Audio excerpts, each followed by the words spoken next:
tons to discuss. Hey, Tori. Tons to discuss. First of all, my white glove brought me this chair yesterday. She called me. We getting light switch ready for bed. She like, what you doing? I'm complaining because light switch won't stop jumping. It's like an earthquake in my room. She like, oh good, you at home. Okay. She pull up with this chair. It's like the little basket with the cushion. Now I'm sitting here looking at y'all. I said, it just be Christmas in the middle of a Tuesday. Right before bed, here come Christmas. Girl. So I'm pleased. I like this new setup because that other chair was kind of getting... This one is perfect. It do lean to my laziness. Like I should be sitting up straight. I love a park. This is what that is, a pap sand chair. You got one in your room? Okay. I'm in good company. Anybody, anything for me? I just finished Valerie's live stream from yesterday. I watched it from beginning to end. I will say, I have done a past life regression. That's why I call her Ethereal Valerie like that, because she is not an earthling. She can take you to a place you can't get to on your own. And when she get through with you, you will know how. Don't keep calling me. Now you know how to get there.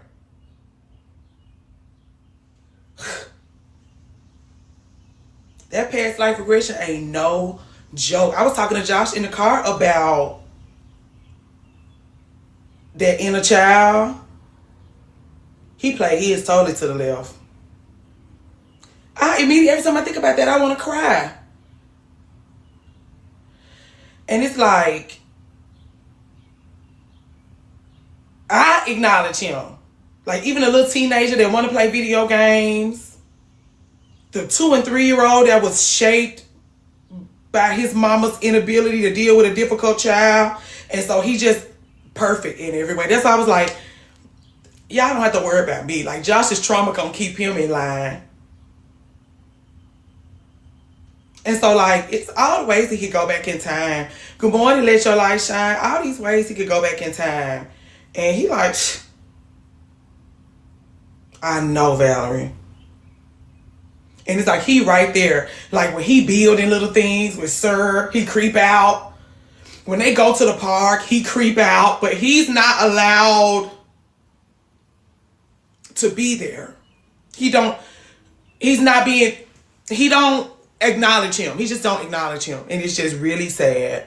And it makes me see...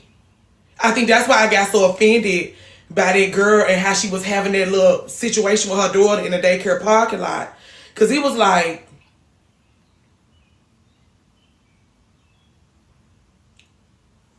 this is why we don't go back and see about them. We're not allowed to. The people we love and respect, they don't have no room for them, so we don't make no room for them. That's the that's the saddest part about it, is ain't nobody around you gonna allow you to do that.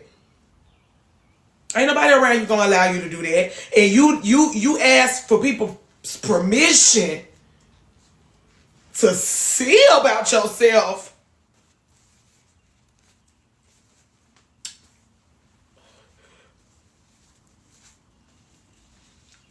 And if just in case you need somebody to tell you, you cannot fucking get nobody. If you sit around and wait for permission for this,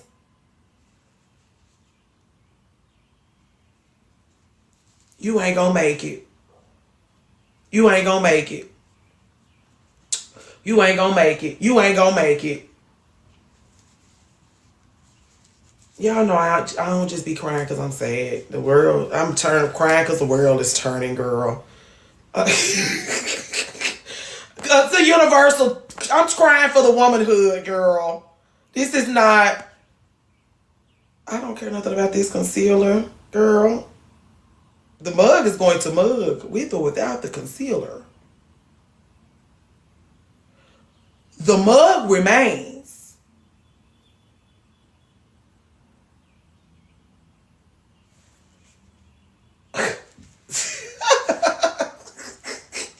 If you're late, there's a battery in my bag. There's a battery in my bag. For the woman, hell yeah, that's what I'm saying. The way we gets on that line and we weeps together, you know these tears aren't just because, oh, I'm having a bad day, oh, light switch. No, the womanhood. I watched an episode by mistake of some show where there was a pregnant black woman being set ablaze and shot. She had to play dead to save herself. If you ever see me weeping, it'll be for shit like that. It'll be because I can't. You can hold it together and show shit like that going on in the world due to not listening to your intuition, not properly taking care of yourself, not providing a life up around yourself where you would be well loved and well watered. Now you and your baby are being shot in the set ablaze.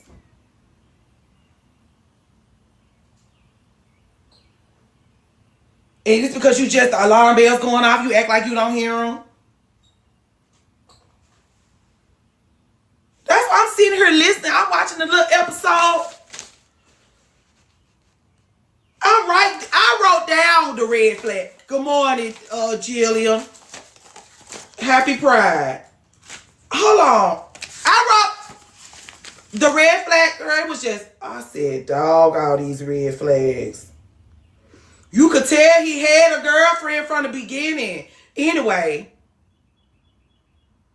she ignoring shit.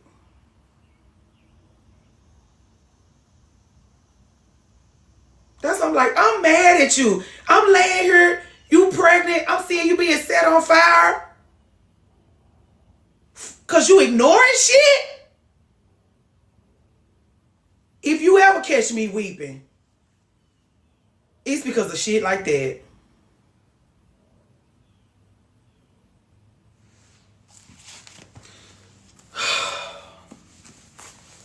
Oh, am I? They on here. Yeah. I started chapters 4 and 5. But I'm still in the introduction. I'm still in the introduction. I will live in the introduction. I signed a lease in the introduction. I think I'm just going to live here for 365 whole days as I write those words into my DNA.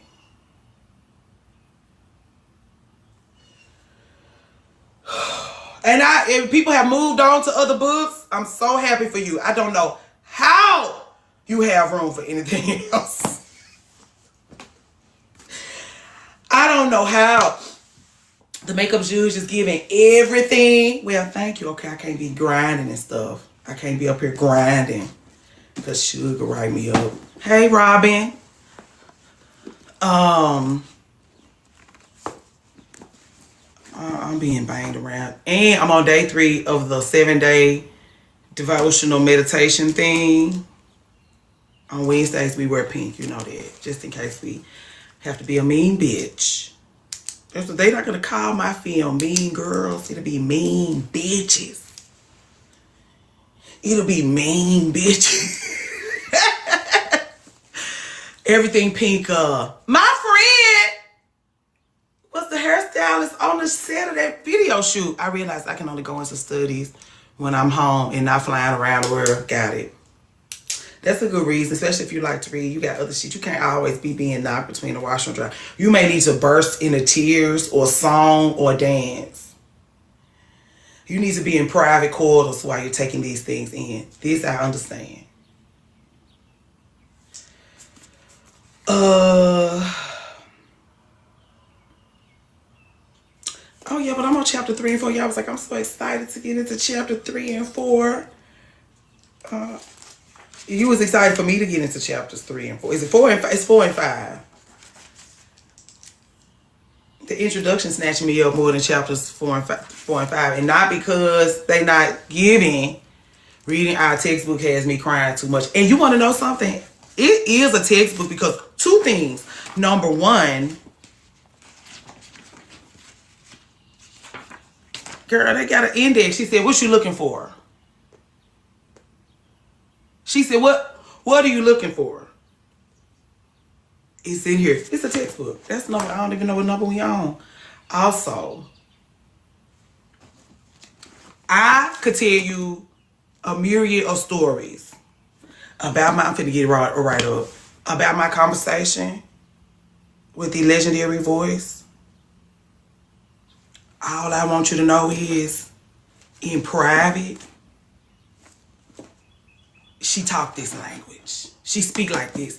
She speak in fairy tales and folk tales.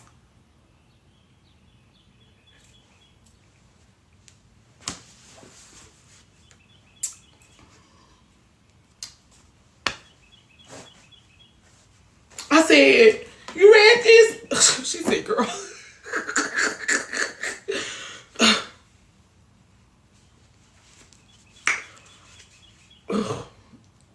And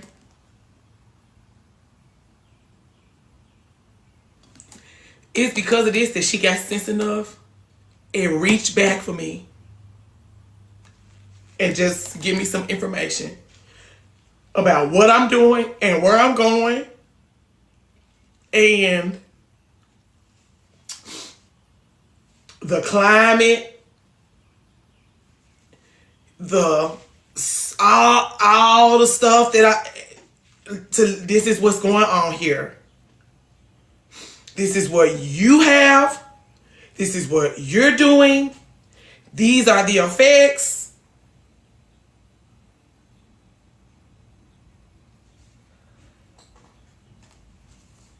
I said, girl, please. Women must know to speak and read in symbols, in synchronicity. Ooh, girl. I said, dog. And she was using me. Like, we talking. She told me about the curse of Cassandra. Look into that. I look at the curse of Cassandra. You know, she tell me the whole story. And I'm just like,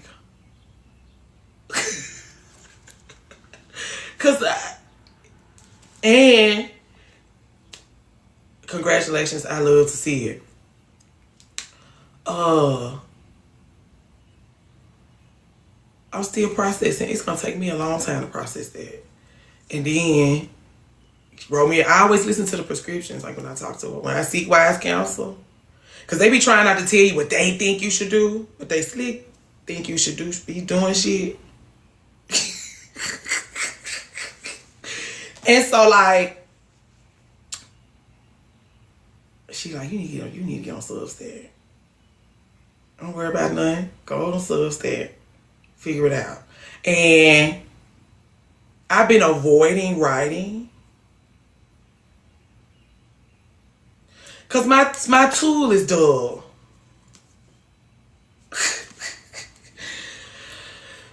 She said, get on Substack. And it built me this, it was like, here's how you're going to remain safe. Here's how you're going to get your things. And I don't know, I'm telling you what to do, or, child, she might be on to something with that curse of Cassandra. I just read, I know it.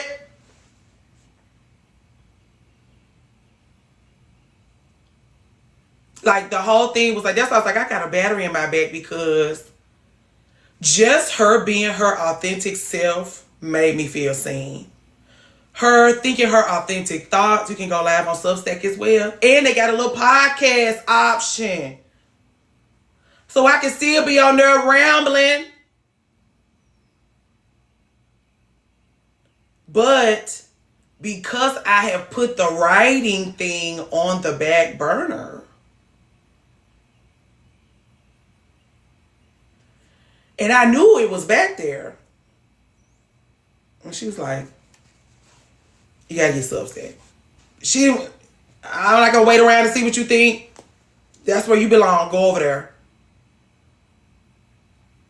I said, okay, click. But we got off the phone. So I Substack. I took a couple of hours to process my thoughts and feelings because I had been knocked between the washer and dryer for 2.5 hours. Not because that's a talker like me. I felt seen because she like, I know this is overwhelming. I'm going to give it to you. And I know that I'm overwhelming you. I'm like, I know how to keep up, girl. Shit, come on. But she said she gonna give it back to me because she was like, you need to go back and listen to this. She recorded the whole thing. She want me to go back. I've been looking for you. What's your other page name for your cooking and shopping videos? Just lady. Anyway, I don't know. It was magical. And then just a voice, because I was like, it took me a minute to like, because she was like, well, I'm not gonna turn my camera on, but we can. I'm like, but it's no distractions. It's just a legendary voice in your ears. You ain't worried about did she wear her, is she time for, is she you ain't gotta worry about none of that. You just need to be listening. You don't need to be worried about none of that other shit. You just need to be goddamn listening. She know all the things that you rely on to distract you. Just shut the fuck up and listen.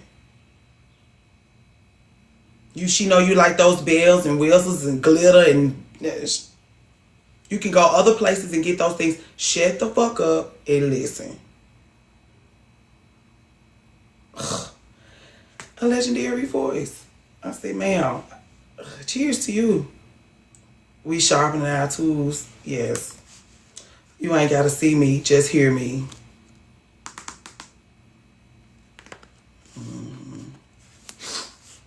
So, I don't know, it was a blessing to me. It was because I feel less crazy, less mean. Because she was like, oh, girl. That's what she be like. I'm the more compassionate version of, like, I speak a more compassionate language than her. And the way she's sharp at the tongue. And I love sharp tongue women.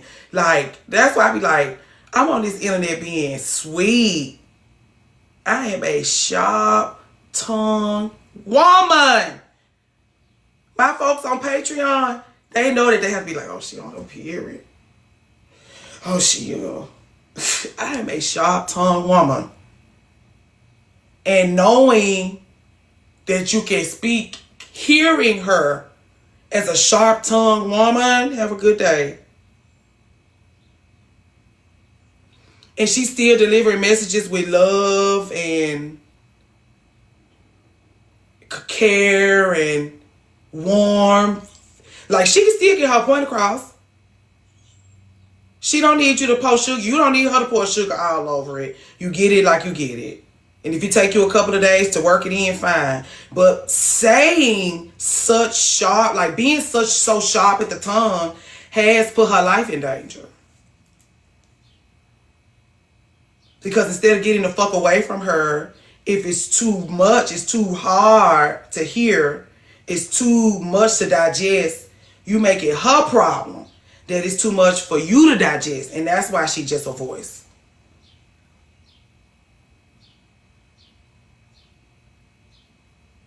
She done had to reinvent herself 9,000 times to get away from people who want to harm her for telling a truth that we're not allowed to know.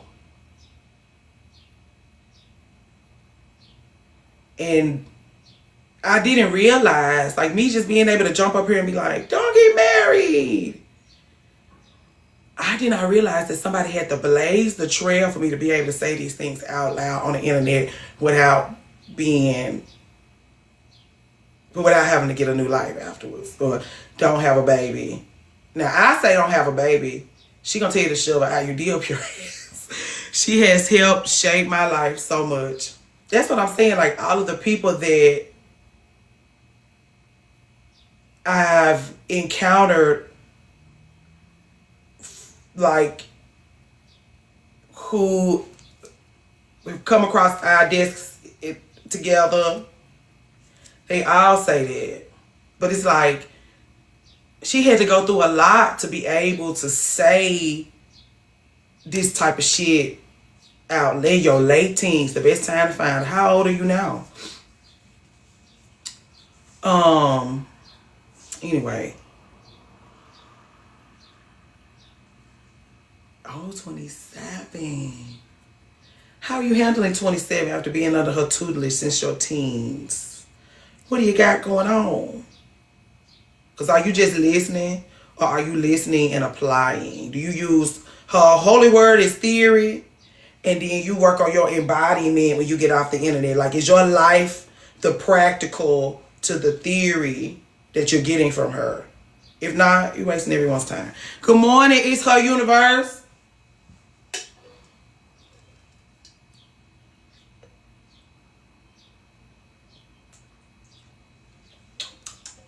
I don't know what that is. It. Who? Kendall St. Charles or Cinderella Detox. You look so radiant. Hope you have a good day. Peace. Reflection.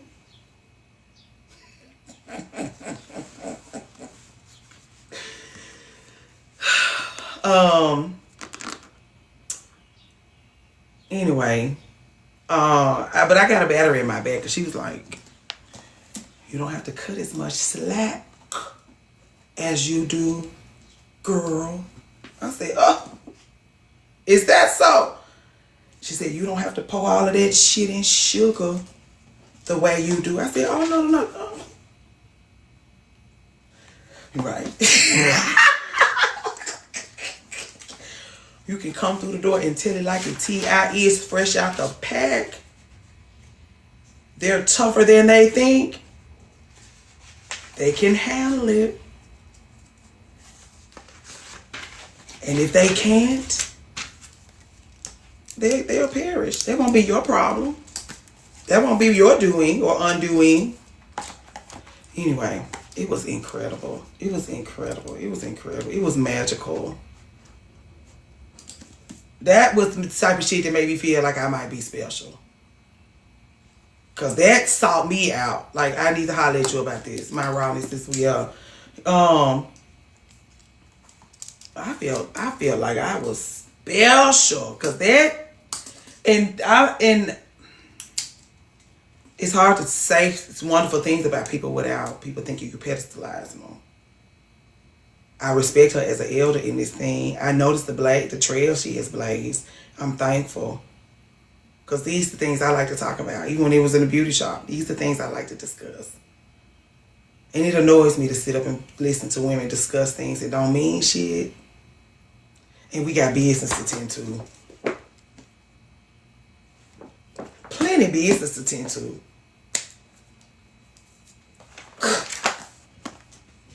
Business. They call them psychic archaeological digs.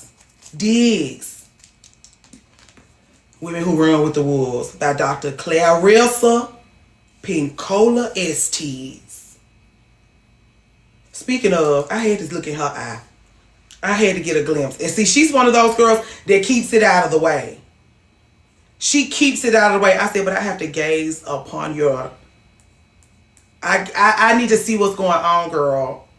Because in Angel... I said, let me see what that look like. Let me see what an angel looks like. Let me see what a gift to the womanhood looks like. Here she goes. Look at her. Here she goes. She talking. She's in a talk with Toni Morrison and a couple some white people. Damn it. Over water. That amazing. Slow. And you sign up. Do you then say, well, here's what I want to write about. It's about... Don't worry about my screen. Light switch be, you know how I go to have a 3-year-old in your house. With Toni and with Maya, something that would be about women, something that we would all have experienced somehow in our lives. Mm-hmm. I felt utter faith in writing with Maya and with Toni, that somehow it would come together and we would put forth our experiences of what it really meant to live as a woman in this lifetime, in this past century, in this present one.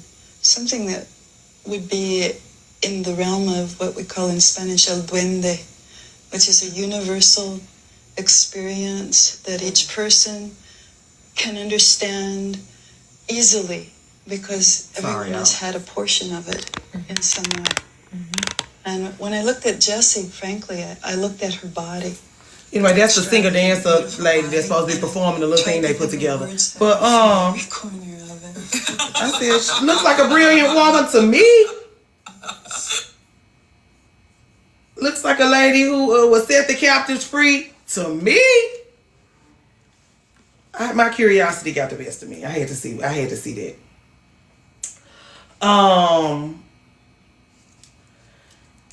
Anyway, how many we got? We got 33. We can begin. I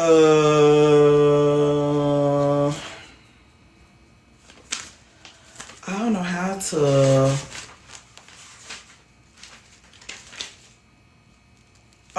What I wanted to say was about my conversation was she opened the door for us to be able to have these conversations.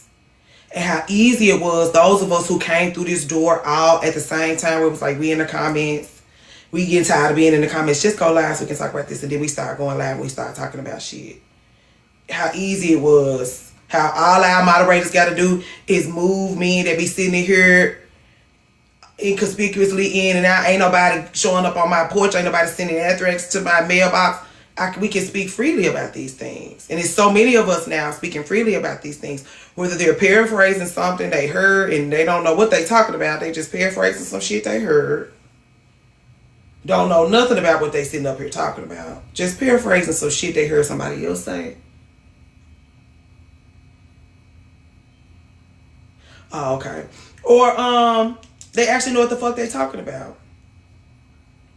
It was some people that had to get up here and do this and be like, we gonna run you out of town. You can't talk like this. We will burn you at the stake for having conversations like this. And that's what I'm saying. Being burned at the stake and had to come back, and then being burned at the stake again, and then having to come back and then being burned. And that's what, girl, we're not gonna get into it. But when I think about that bridge, when I think about the bridge on 6 inch, I always think about like when she pushing herself day and night, like she loves the grind. Like they can't run her off. Like they burn her at the stake and she come back. She got the gift of resurgence. And the women flock to her. They desperate for this information. They desperate for this empowerment. And I do mean desperation. Desperate for that over desperate for the love of a man. Desperate for knowledge. Desperate to be stretched. But don't have nowhere to go where they can be stretched. Because that's what happened to me. It was like, right. And I'm like, I got to go and get that off the back burner. And that's what wise counsel does. Wise counsel can make you go get that shit off the back burner. Whether it's you or some shit you should be doing. Wise counsel stretches you. You feel stretched. Good morning, Veronica. Wise counsel. You will know if somebody is receiving wise counsel because are they being stretched? They doing difficult things. That's why I don't mind that Leisha's sister think I'm the crazy loud lady on the internet. I do not care about that because she's also weeping alongside her sister because her sister is doing mighty work in this world on herself. And on her life, her sister is doing such a mighty work that it has inspired her. Well, I think I want to read Women Who Run with Wolves. I don't care about you thinking I'm the crazy loud lady on the internet, little girl. You got a lot to learn if all you get from me is crazy and loud. If all you get from me is crazy and loud, you got a long way to go. I'll be here when you get there. There's a battery in my bag. I said, please excuse me. Okay, please excuse me. I I came for the lascivious snacks and shoes and stayed for the wise counsel. We like this kind of carrying on. We like this kind of carrying on. We have lots of booby traps set. A love booby trap. A community booby trap. A shopping booby trap. A book club. How can we get you in touch with the girl? How can we put you back in touch with her? How can we get you over here with her? They be spiking your drinks with Jesus. We're spiking your drinks with you. Just you. Just you. Nothing else. Straight, no chaser. You. Well, not straight because your streaks and spikes. So it's probably all kind of stuff in your glass. But we talking about putting stuff in people's drinks. Y'all like those guys when they say that in those rap songs. Oh, I'm supposed to be, okay, I'm on task. The ADHD here got the best of me. When I was watching that episode of whatever show they had encroached upon me, where the girl had been set ablaze and shot,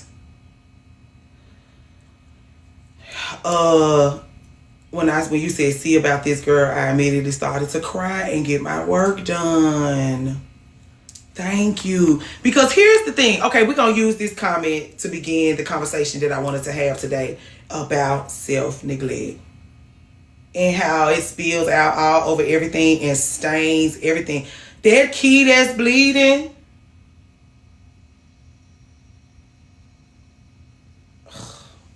whatever. Anyway, that self-neglect spills out all over everything. It makes your relationships unsustainable.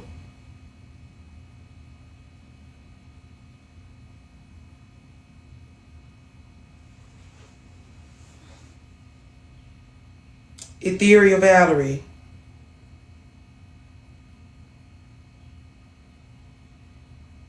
Are you in here?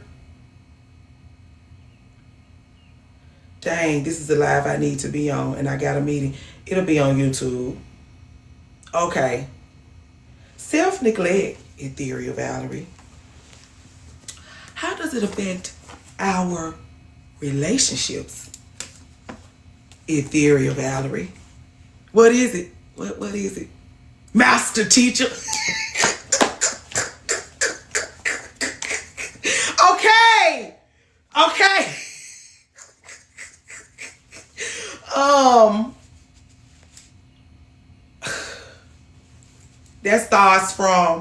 That's from the rooter to the tutor. That's from your children to your children, your man, and you. I think I read yesterday, something within, something without. Like, everything you do to yourself, you're going to do to everybody else. That's why I can look at you and tell I don't want friendship with you. Like, oh, no, I can't do that. Because you doing whatever that is you over there doing to yourself, you're going to do it to me. You're going to do that to me. You're going to definitely do that to me. You're going to definitely do that to me. As within, so without. Self-neglect is learned. That's what I learned this morning. Self-neglect is you doing your parents' bidding. Those of you who be in those private discussions with me, you know, I'm quick to tell you you're doing your mama and daddy's bidding. They don't even have to harm you in all of those ways anymore. You do it to yourself. Your mama don't have to talk shit to you and tell you you ain't shit, do she? Your mama don't have to neglect your overall well-being anymore, and you're 28, 35, 44. Your mama don't have to do that, do she? You got it, don't you? And what's happening around you are all of these different reflections of that. That's why I be like, do not ask me to be a bridesmaid in your wedding. Because having to commune with your friends, it tells all your business. It tells, don't none of these girls like you.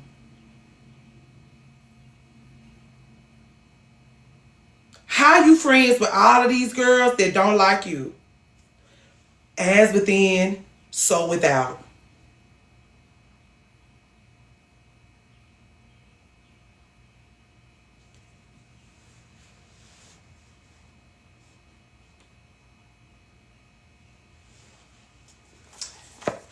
Anyway, it spills out all over everything and everybody.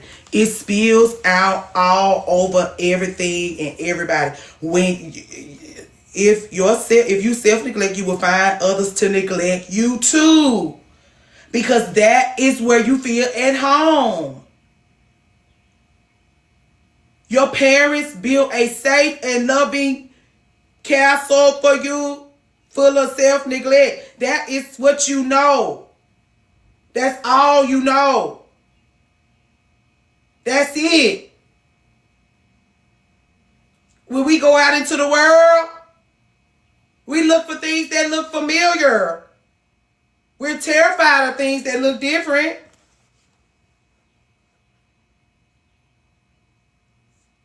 Aren't we, Ethereal Valerie? We're terrified of things. We don't know what that look like. Oh my God, what the fuck is that? Oh my God, I'm unsafe. That stranger danger stuff. Alicia reminded me to go back to old notes and gems from rules. Oh, I'm getting, okay. Anyway, you learned that from your folks. Your parents wrapped that up in a bow and gave you that every year for Christmas, Mother's Day, Easter. We'll walk past healthy shit. We'll walk right past it. We'll walk right past it.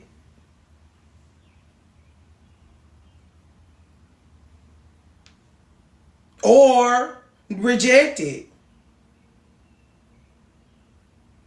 Reject it. Something it come up on you. It don't cost you nothing. Cause it don't cost you nothing. You ain't have to, great day, Monet Eloise. You didn't have to labor for it, so it must not be real.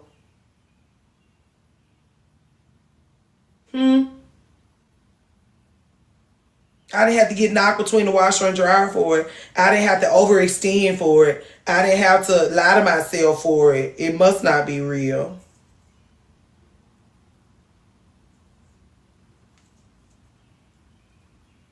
Good morning, Darlena. Happy birthday, Darlena. Please, everybody.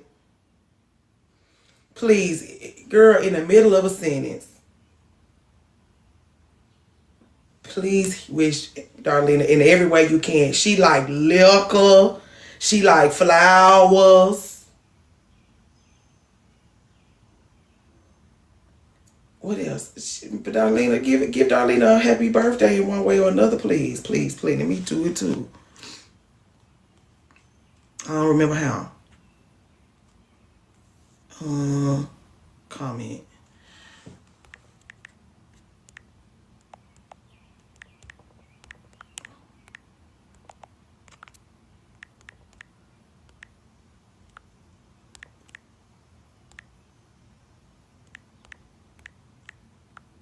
Oh, Lord. They was fucking your name up. I know you have a hard time. I think I did it.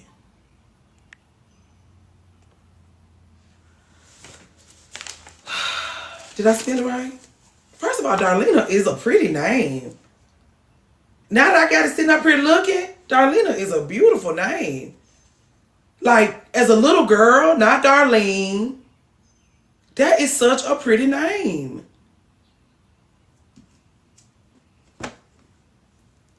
It's like Darla, but black.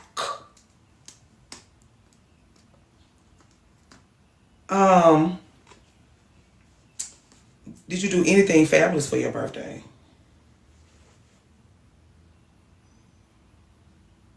Very lovely name. A very lovely name. My wife.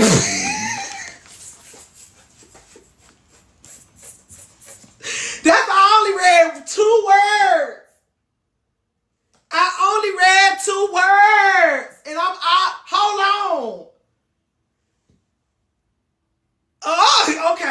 Okay, with some wonderful smoke. Okay. I said my YN came and filled, and I had to say, wait, what? And then she was like, oh, just a little song. Just a little song. Okay, all right. Okay, great. Okay, we got it. Happy birthday, Darlene.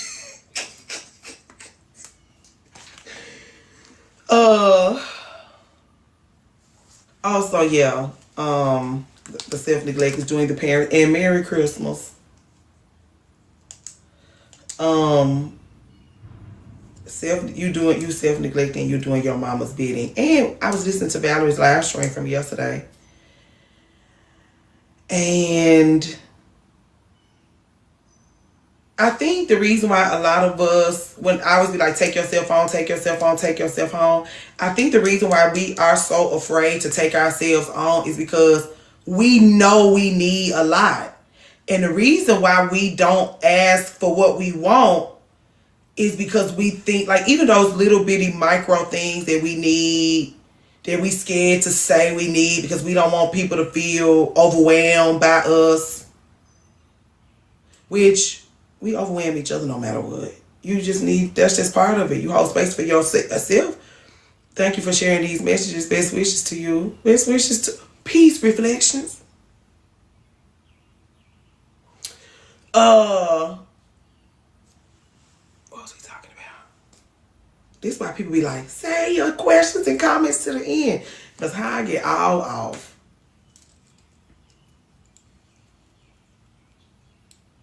Help. Please help.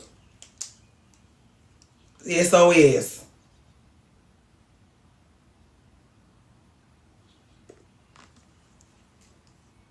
Yes. Okay. You, like, other people you love being alive. You still love them. You still trust them.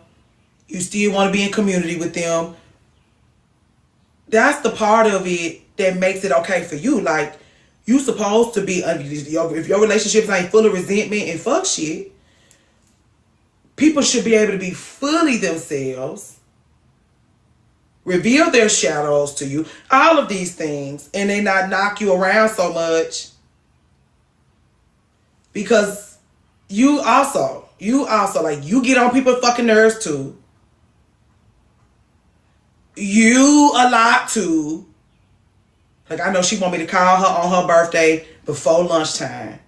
Like, I feel like when you woke up this morning and you knew it was my birthday, I want you to text me right when you wake up. Even if that's what it is. If the people around you really love you, like, let me, hold on. They'll pick up that goddamn telephone, and then the people be like, I'll get to it. And anyway, you get to be alive. You get to be all of yourself. The people that belong around you will be there, no matter how much a lot you are. And a lot of times, they like being around you because you let them know it's okay for them to be a lot. You can be exactly who you are. You know, if it isn't loving, get out my face. You can be exactly who you are. Just know, yes. Riches rising, wild thing. Oh Lord, Tomas, we decline.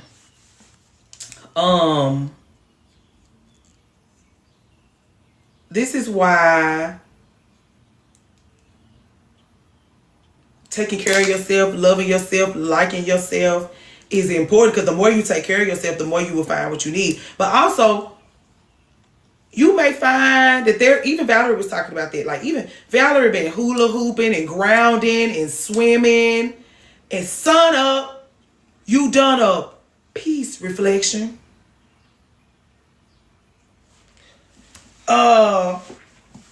Excuse me. I forgot what I was saying.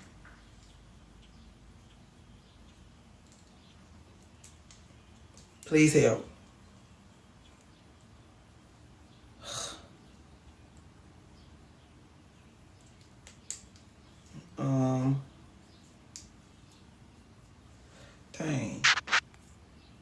Oh, your people gonna be your people. No matter. If you need to always be exploring.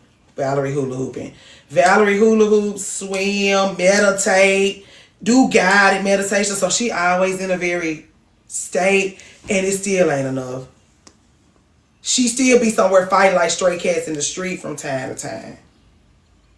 Cause it's just a lot of work keeping it together. It's a lot of work taking care of this lady. And if you're not doing nothing to take care of her, you're in arrears. Because you need to catch up. You need to catch up on all of the shit she been needing but not getting. Plus, she needs constant care. She needs constant nurturing, coddling, seeing about all the things. From the inner all the way to the outer. There's a shadow. There's a wild woman in this that you gotta take care of. Then you a daughter, a mama, a wife maybe, a girlfriend, a baby mama, a ex-wife. All that stuff that you want to leave in the past, but you gotta bring it with you, and you gotta try to evolve and be stretched in the company of people you stuck with but can't be stretched. You got to be taking care of her. All the shit she going through, you got to take care of her. And see, my thing is, I stay away from people who don't take care of themselves, because the way I was mothered, I will come in there and fill in all those little gaps there are for you.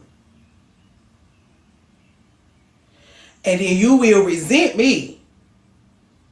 And I will resent you. Because I'm overplaying my role. I got to get the fuck away from you, ma'am. You don't properly care for yourself. You can't find me nowhere near you. We won't be in a Starbucks at the same time. I'll sit in my car and wait for you. Although I don't go to Starbucks. At the local Dunkin' Donuts. I'll sit in my car and wait for you to come out. And then I'll go in. I don't even want to be at the Dunkin' Donuts with you at the same time. I don't want none of that on. I don't want none of that to get on me. Stay the fuck away from Randy, girl. Hey, Toya. Anyway,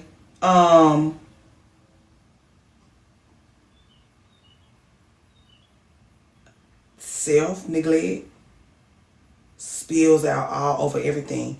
Your gifts, everything. Everything.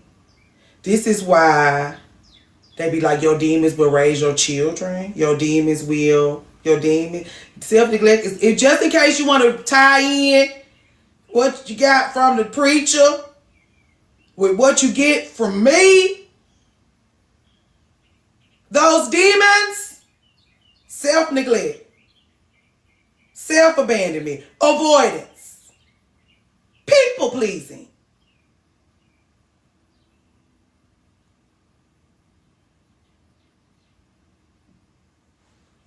Forgive me, there's a battery in my bag.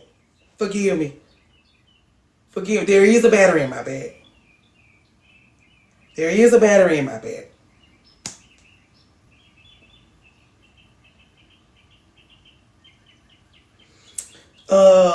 Those are your demons.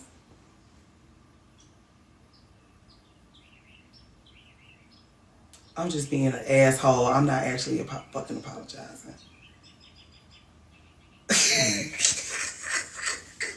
I said I got a battery in my bag.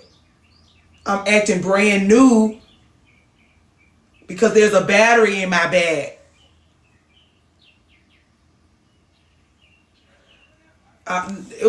That's all. Anyway, if you wanted to get loose from your demons, the ones you carry around with you, you treat your demons like your treasures. Hey, Cece, you treat your demons. You got your demons mixed up from your treasures. And this is what I be talking to y'all about in these one-on-ones. I think it's because, and correct me if I'm wrong, but I think it's because you can't recognize your enemies from your friends because your enemies raise you.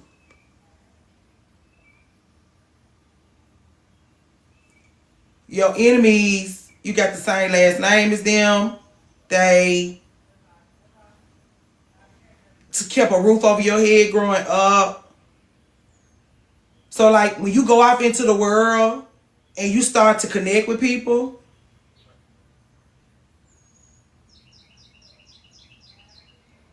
you surrounded by your enemies. That's why it's hard for me to come into y'all's personal space. Because everywhere I turn, I'm like, oh my God, we should be at war. Why are we not at war? We are surrounded by your enemies. Why are we not at war?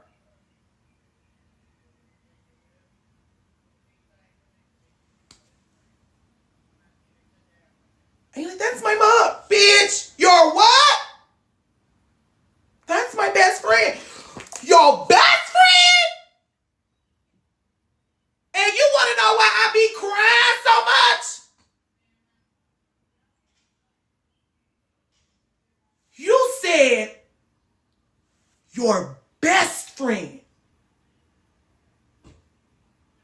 This is why when those people are on the internet talking all of those things about how they don't have no friends. Okay.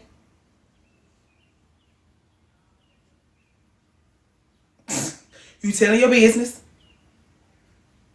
You telling all your business. You can sit up here on this pedestal and you can talk your shit and you can lead a generation of women into the future and you don't have friendship?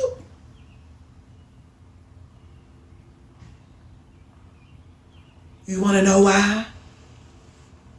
You're not safe with yourself.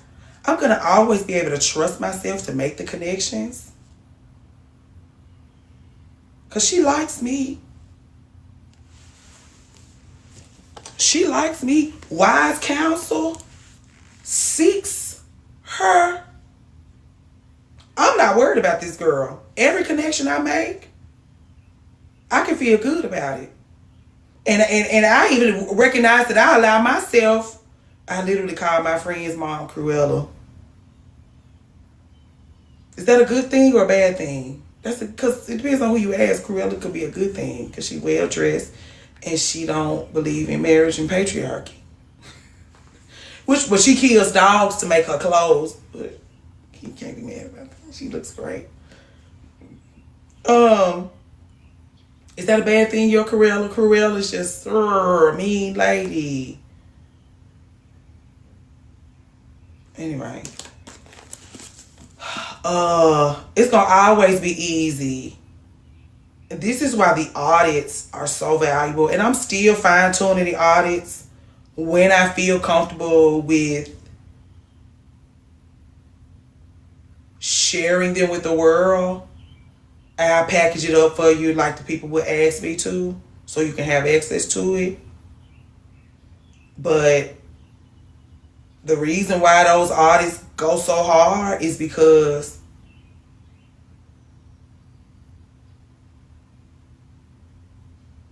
I don't give a fuck about none of these people but you. And I can feel the vibrations. I can hear the change in the tone, the body language, the way they present themselves with you versus with me and with others. And I'm like, you know, that's your goddamn. Even the conversations they have around you. I'm like, girl, you said it's your what? Because a lot of us should be at war and we are not. Either totally getting the fuck away from these people or waging war against them. My first conversation with Lee, our first one-on-one, I already knew that husband was somebody we was going to have to eventually wage war against. And look at us.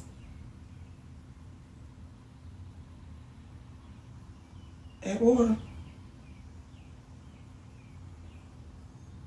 I knew coming through the door how she was, the things she was saying, the things she wasn't saying. The things she wasn't saying.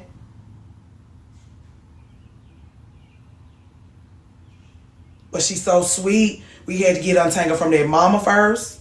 We had to figure out that mama was an enemy.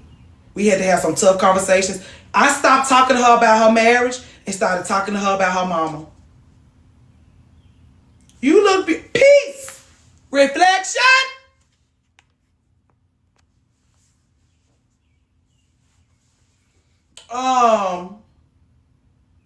We stopped talking about the marriage. We started talking about the mama. We started realizing that mama was an enemy. We started talking about her friend.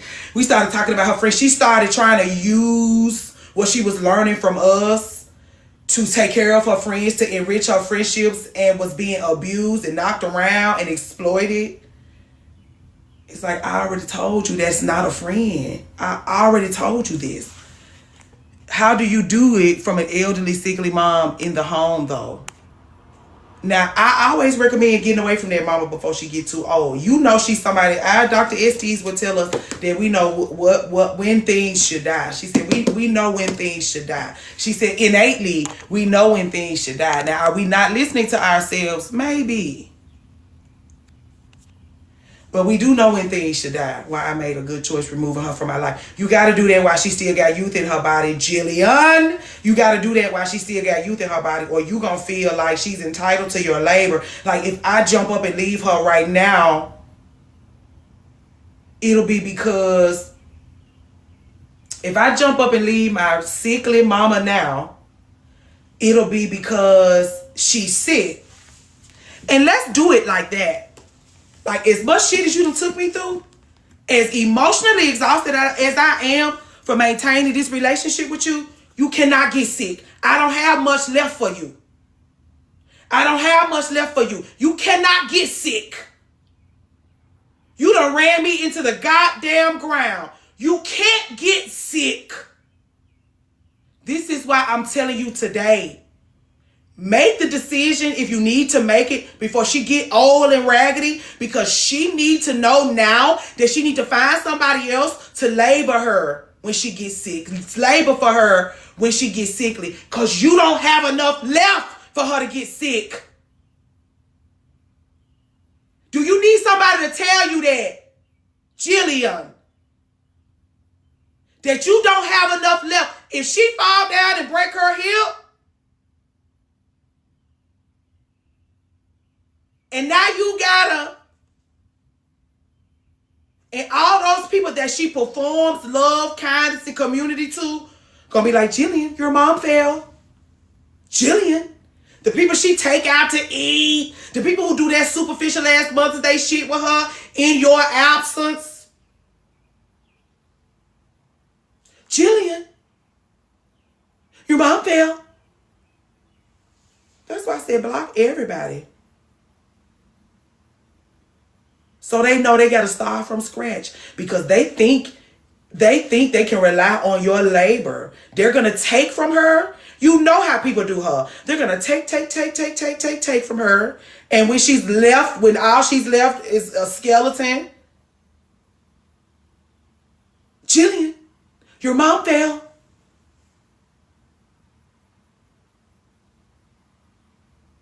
She ain't even got no resources left to properly see about you if you did have to shut your whole shit down and come over there and dedicate your the what labor you got that you need to be turning inward. You giving it to her. You've been doing it your whole fucking life. You finna continue to do that. And if she stays sickly for 10 years, it's gonna wear you the fuck out.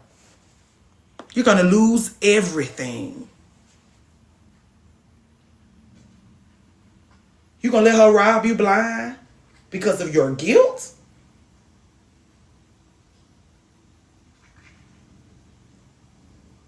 Do it while she still has youth in her body. Do it while she still, because that's another thing. Y'all think she don't have the emotional bandwidth to lose you once she gets sickly. Do it now. You know, when she gets sickly, you know she, at least now, while she can still go for a walk and get some fresh air, and somebody can take her to get a glass of wine because she had an icky week. Do it now. Because even if it is, girl, I had to get rid of my mama. She got sick. Okay, that's, you scared to be a horrible bitch? Takes one to know one.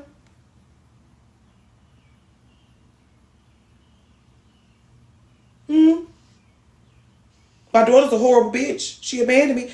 Daughters do not abandon them, but that's why I was like, if you over here by yourself, because a lot of my clients are those mamas that y'all had to get away from. And I always be like, I see why your girl child had to get the fuck away from you. You not safe. And we have these conversations like, listen to how you talk to yourself. Fruit from your loins can't be around you. Look at how you look at yourself. Fruit from your loins don't have no business being anywhere near you. And we weep about it. But unless you're going to do the work, which you're not, stay the fuck away from that girl. Because she got every right to get away from you. You're not safe for yourself. You can't give her anything, but you can't do nothing but stress her out and work her. Stay away from her. You want a daughter so bad? Take me to the farmer's market on Saturday. Well, that's what I was like. I work, stay at. Fine. Come on. Let's come run around in y'all with light switch. You want to be a mama so bad. Hey, Detroit's daughter. You want to labor for love so bad? Light switch, the girl, we'll find something for you to do, girl. Leave that daughter alone.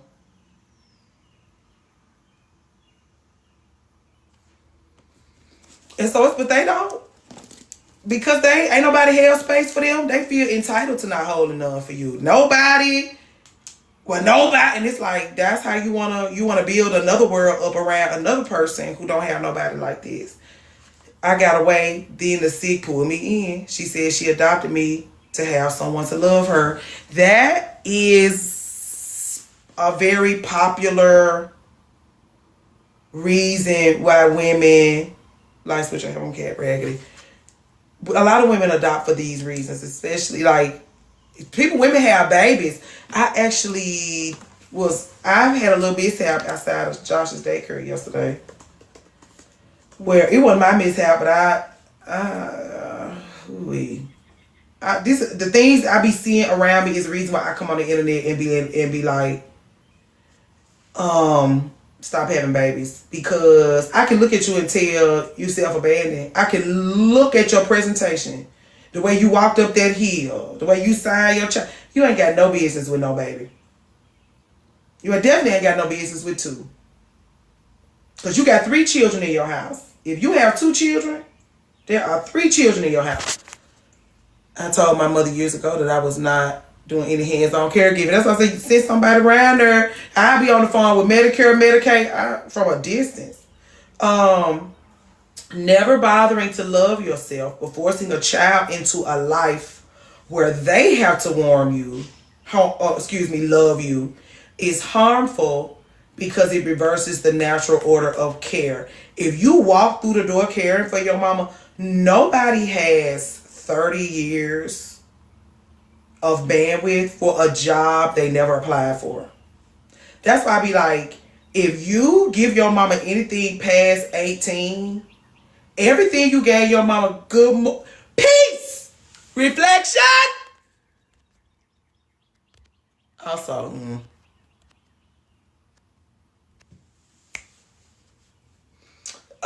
good morning, Nita. You've already given her too much. Unless you're 17 and a half. The only people that have a pass are those 17 and 3/4, their birthday in a couple of months, and they already packed. My mama didn't see it for me until I gave her a grandchild. And she still don't see it for you. Because that's another thing that happens to us. Our grandmamas cherish us. And they treated our mamas like shit. That's harmful to you. Your grandmama thinks she being slick. That's why I said, invite me. I'll tell you if you live with your enemies or not. I'll tell you if you live with your enemies or not. Because you think it's cute that your grandmama don't see it for your mama, but she see it for you? harmful.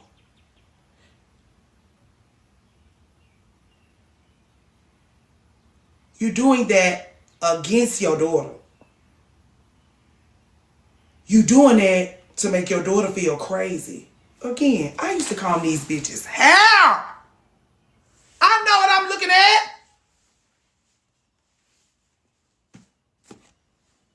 That's why I don't get off their necks. I used to comb their hair, girl.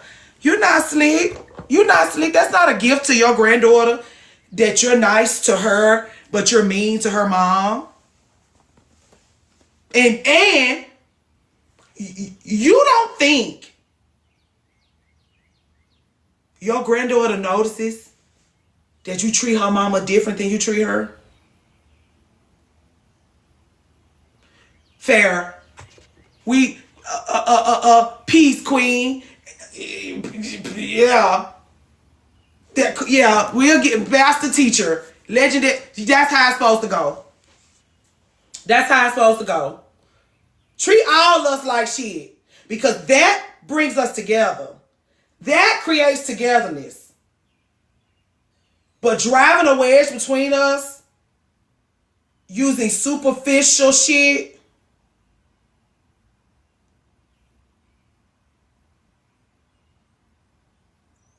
you think you slick.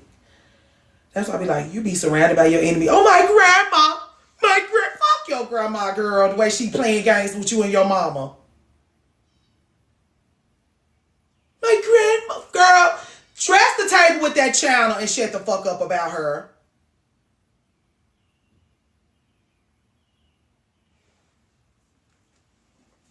That is not cute. Just in case you need somebody to tell you that. All I see is you, 11-year-old you, your 11-year-old mama. Her mama walked right past her to you.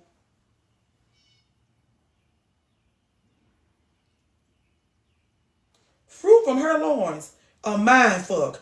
Do I mean anything to you or do I not? Not cute. You miss your grandmama?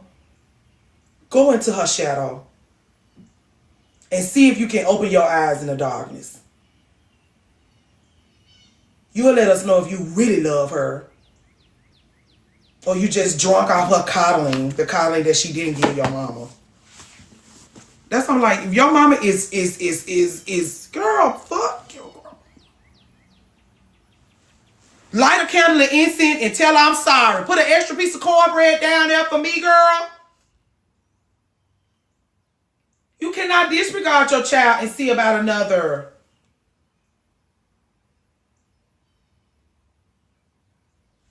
Hey for you. If you, oh, my grandmama, she all I got. That is divisive behavior, I believe. Let me Google the word divisive and make sure I'm using it correctly in a sentence. Something that causes disagreement, discord, or conflict among people, often pulling them into opposing groups. That girl need her mama way more than she need your ass. And you can't fix what you fucked up with your daughter through your granddaughter. Now what you can do is when your daughter becomes a mother, let that stretch you. Let that stretch you. Nurture her. Because now her inner child is here. The new child is here. You can come in and mother everybody. Take care of everyone. Have a great day. If you real, you will do it like that. But only seeing about that baby, you ain't worth a shit for that. Because that drives a wedge between her and her mama. Because her mama is immediately going to go back to 11-year-old her. And every time you walk past her, to her daughter, 11-year-old her bullies this girl Don't invite me over. Don't invite me over. The 11-year-old you, your 11-year-old mama is bullying 11-year-old you because that's mine. That's mine. That's mine. Now y'all siblings. That's mine. And that 11-year-old got every right to feel like some shit you getting from her mama is hers. She got every right to feel like that. All the ways that she been neglected. She has every right to feel like this. I didn't even try to have them build a relationship with my mom. Yeah, because it's a mindful. Because also you don't know how to nurture another right. All these years, we lived as siblings with my mama for a decade at my grandparents' house. Yes. Yes. Yes.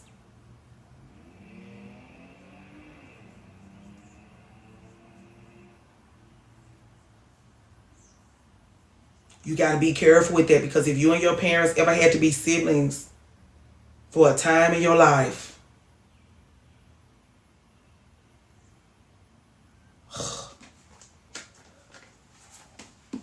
that's when you can go over there and sit in the dark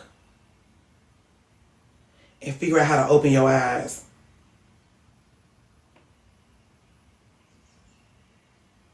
If you want to start trying to figure out where to go to find things, it's in places like that. I was the oldest sibling, matter of fact. Oh. Emotionally raised my mama. Me too. Peace, reflection. Peace, reflection.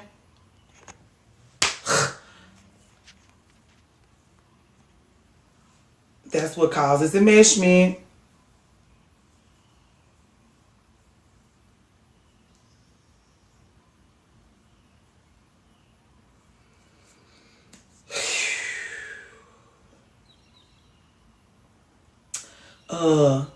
That's why I gave up, yeah. And before she get old and raggedy, because she gonna have to start looking around now for caregivers. She's gonna have to start impacting now upon young ones that will come and polish her nails and brush her hair and wipe her ass.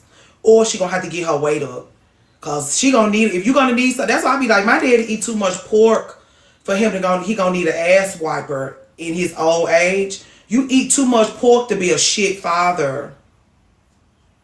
You eat way too much pork and drink way too much alcohol. Hey, Breeners, to be a shit father. Because you need you some ass wipers. Or at least the people that's going to open the door for the ass wipers. You don't have no ass wipers? They don't talk to each other. And they still don't talk to your ass. My daddy should have been out in the world making change, impacting and imparting upon his ass wipers. Or getting his weight up. So that when he need ass wipers, he can just call some. You look gorgeous in pink. Peace. Reflection.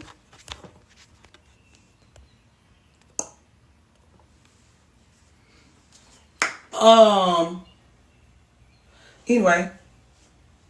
Laborers. I get away from you before you get too old.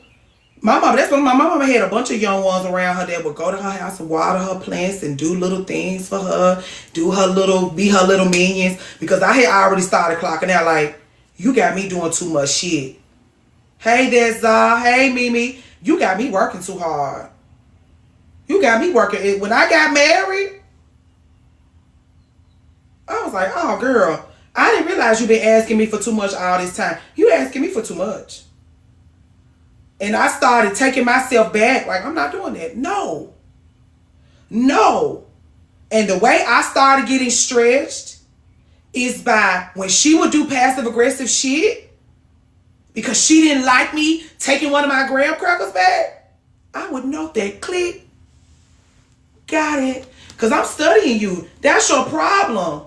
You want me to absorb all of this beauty and vitality from you, and I'm also watching your ass. You want me to come over here and play dumb. I got to come to a point in my life where I cannot play dumb about you anymore. That's what Valerie was talking about there. When you get to a certain age, once you hit 35, you can't. Valerie said it a lot more fancy and smart.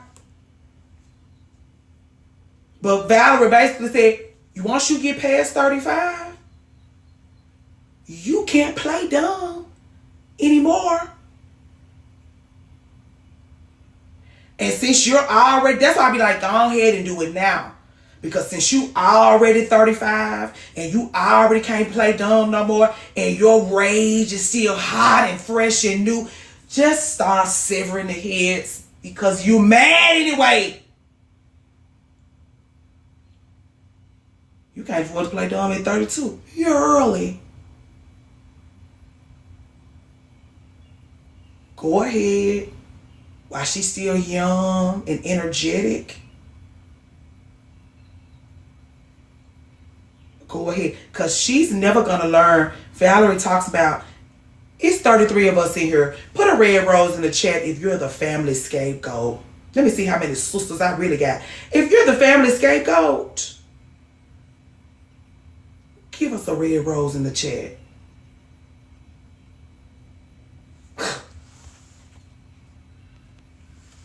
Peace reflection. Ooh, who was that?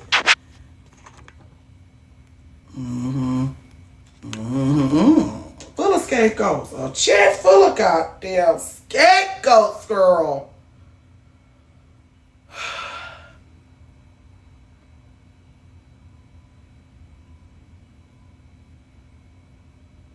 No name. Here's the thing, family scapegoats.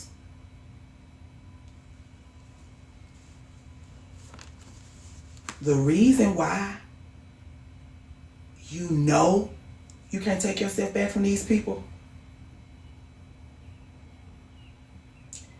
is because you're the receptacle, the processor, the transmitter, the vessel for everybody's feelings. And where they gonna put them if you vanish?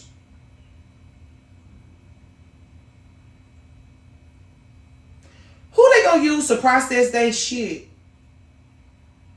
if you vanish?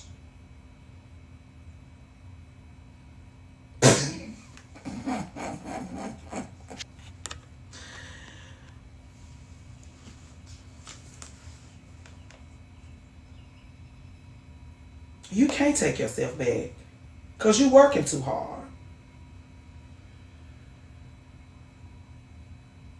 Not my problem. At 32, you're early.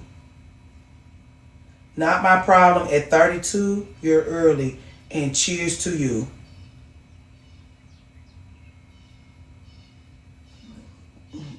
Sharnique, did I say good morning to you? If I did, please excuse me. I don't have the time or interest, but you also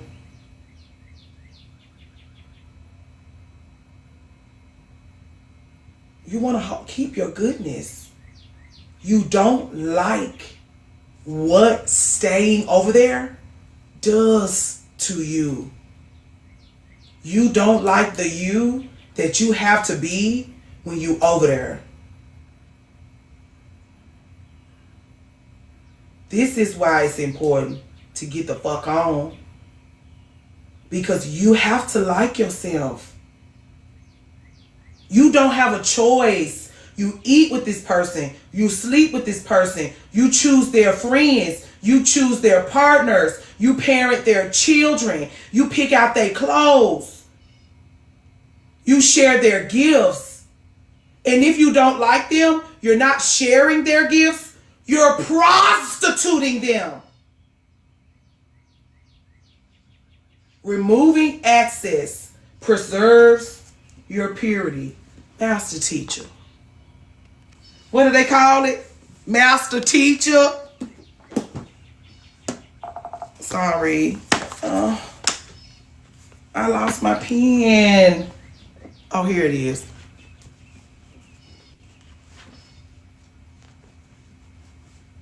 Oh, this one Go on now. I've been writing so much. All my pens been losing ink. Removing excess preserves your purity. Yeah, you want to be a nice person. Get away from all the people. That's how you can begin. If you really want to be a nice person so bad, get away from everybody who's mean to you.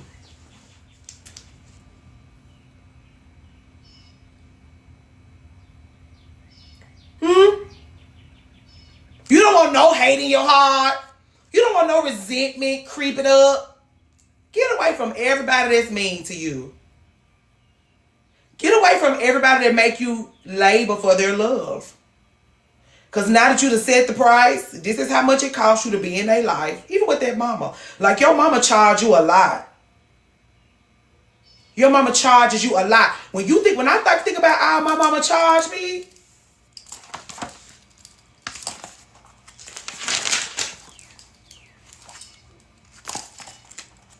hold on.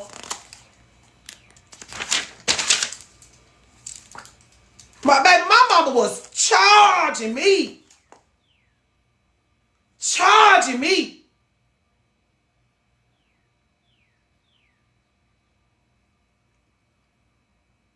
That's why I be like, girl, you did me a favor by getting the fuck on. You had your youth. You had your beauty. I can remember you. The things were intact. Just before I had ran out. Just that, when I tell you, my mama got out of here. I said, that's why I'm like, I'm going to always like my shit, say my shit, do my shit, rap my shit, because I had that much left. She said, girl, let me pack my shit up. Go. And then died so beautifully laid there in that hotel. Oh. And that was it. I ain't have but a little bit left. It's like she could tell after that little wife comment, and I was pregnant. That squalls. I mean, the towel had a little, but Valerie used the wrong out towel. I had a little moisture left in there. Girl, I can't have but turn. And that's what I'm saying. Her being at that hospital, well, she had shampoo in her hair still. My mama was real. I just think she could feel it. She just killed over and died because she knew she was gonna need me in ways that I wasn't gonna have it for her, and she wouldn't have been able to bear me making a decision, getting in the, and I told her when I took 5 minutes from her, I said, I'm tempering you. I'm tempering you because I'm starting to feel like I'm finna have to do you like you did your mama. I'm finna have to protect my energy from you the way you used to have to protect your energy from your mama. So that's why I was like, I got a first class education on how to get away from my mama, didn't I? And not feel no ways tied, right? I'm gonna give you some time. Cause I'm gonna need to temper you, cause I got a feeling I'm finna have to pack up. You're died months later. I was gonna have to cry for you anyway. That's why Jillian was like, do you think you would have been like, girl, I already knew I was finna have to cry for you.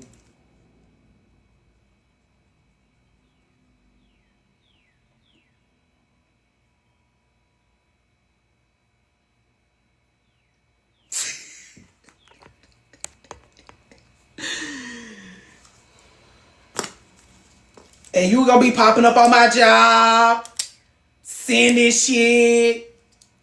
She would have spent a year sending me a gift every day to win me back.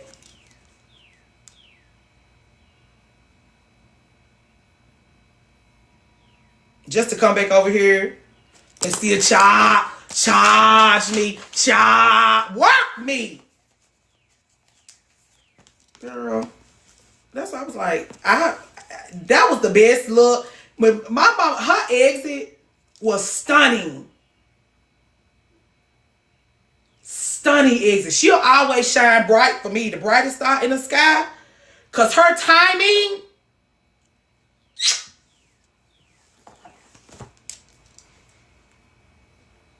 Or we could just talk about lip gloss. Kind of poetic. It would have been harder with her alive. This is why I just sit on the phone and cry with Leisha. This is why I just sit on the phone and cry with Jillian. Who was I talking to the other day? She was like, oh, Mimi. She was like, I ain't gonna be able to get this stuff done till my mama die. Yeah. It's easier when she die because she ain't trying to win you back. Because she gonna try to win you back. But that's like on some Bluebeard type shit. Do she gotta die? No, she don't gotta die. You just gonna have to rise up. You gonna have to take off. You gonna have to deal it. You gonna have to. We talked about this yesterday. You ain't tired yet. You ain't even tired. You ain't tired yet, Mimi. You ain't did nothing. The things that make you tired, you finna have to do. Leisha, you will let her know. The things that you don't know, this shit finna wear you out. That's why I'm like, okay.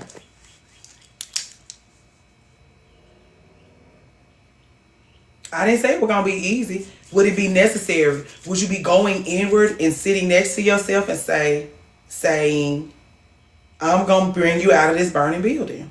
I'm going to bring you out of this burning building. It's going to be hard for me. I never ran nobody. I never threw nobody over my shoulder and ran them out of a burning building before. I've never done this before. Fire is hot.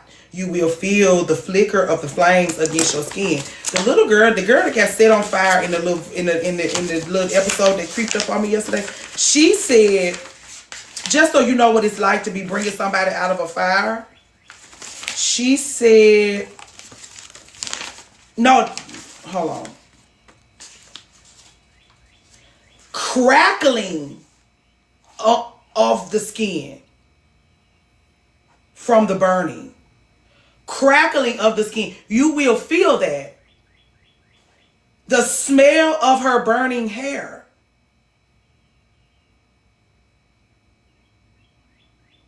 This is what it entails.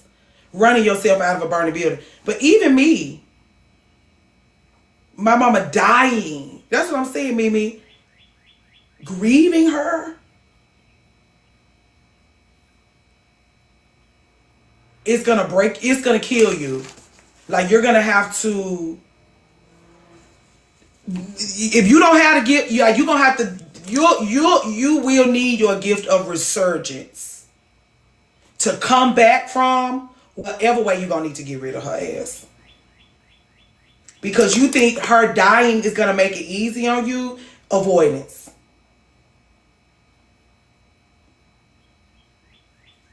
Avoidance. You're gonna let the house being on fire burn down the whole block because you don't want to go to the back burner and get your courage and bring it up and get to work.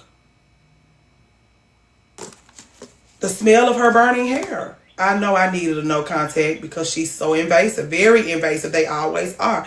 I really need to know.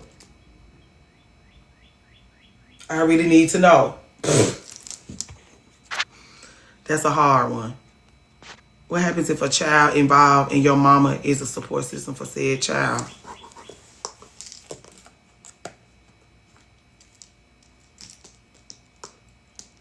You asking me this? Your biggest fear has always been my mama dying, and the fact that I need to grieve her now is a babysitter. Thank you, Coach T. I'm like, y'all, you playing dumb. You playing dumb. The whole point is she has, all she needs is for you to need anything from her. All she need. That's why I'm like, my mama dead. I don't have nobody. Me and Josh really have to be tight. Because it's us. We don't have nobody to see about certain our still. We still haven't been on the honeymoon because of the pandemic and all the things.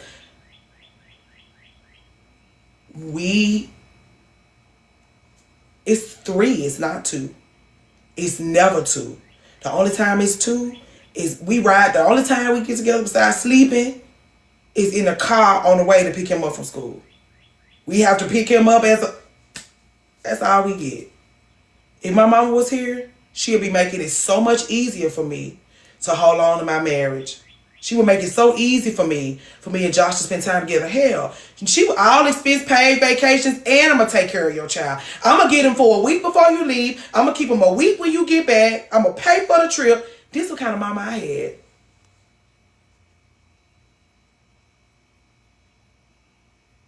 Still needed to get the fuck away from her. Still only had this much left for her. That's what I'm saying. All of this and still charging my ass. Charging my ass. That's what I'm saying. I wasn't special. She was charging everybody. That's why I'm like, you will never make me into a life coach.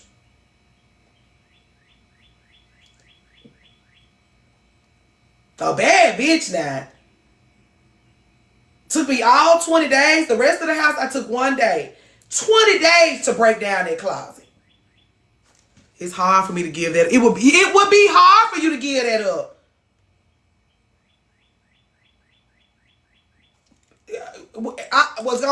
We get ready to buy a house.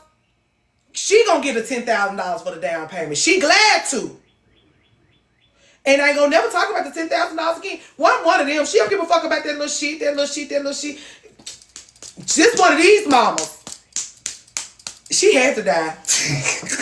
In order for me to be sitting in front of you today, she had to get the fuck on.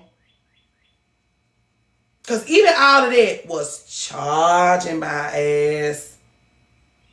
Was charging me. And she would hate for me to say that because she think that's what I'm supposed to be doing. I said, no, you think this is what I'm supposed to be doing. I don't feel like I'm supposed to be doing this. I'm asking you to take care of yourself. I'm asking you to, and I don't mean physically.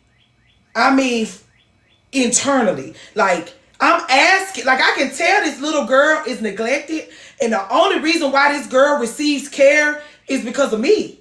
And I'm like, get this girl.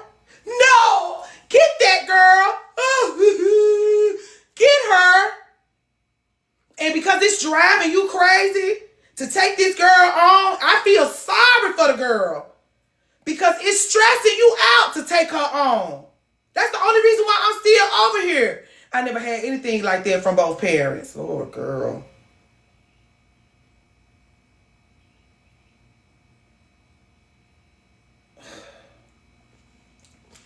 I'm begging you to take yourself on. And you make it seem like it's such a vicious undertaking. And I'm like, it is.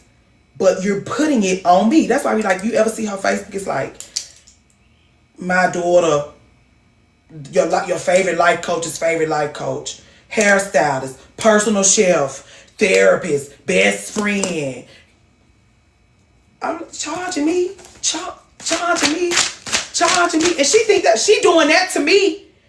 That's what I'm saying. It's a mind fuck because when they get up and they say speeches about you, they praising you for all the ways you labor for them. When they finally do give you your tens and they write those beautiful messages in those cards, it's about how goddamn hard you work. And then be like, relax. Okay. Show us a relax, mother. Show us what that looks like. Calm down. Okay. How would you have me to do that? Grocery shopping, sounding board, personal assistant, emotional support, pet. The one with the bowls in our hair all dressed up. And you can get you. And we trot up and down the street as a beautiful duo. And people pay her compliments because of how well behaved I am and cute. And she pat me on my goddamn head because I'm so well behaved and cute. Not a daughter, a pet.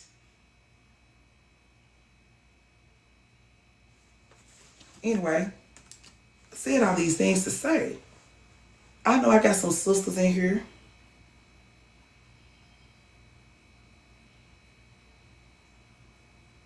Truth is, I'm tired. You want to know something, CC? She do not have, you don't have enough left for her to get sick on you. You don't have enough left for her to get old on you. I am dealing with my 9-year-old niece who has a serious codependency problem with her mom. What does that look like? Oh, dang, you just connected a dot for me. What dot? Hold on, y'all. That's not the right one. My ex treated me like a pet.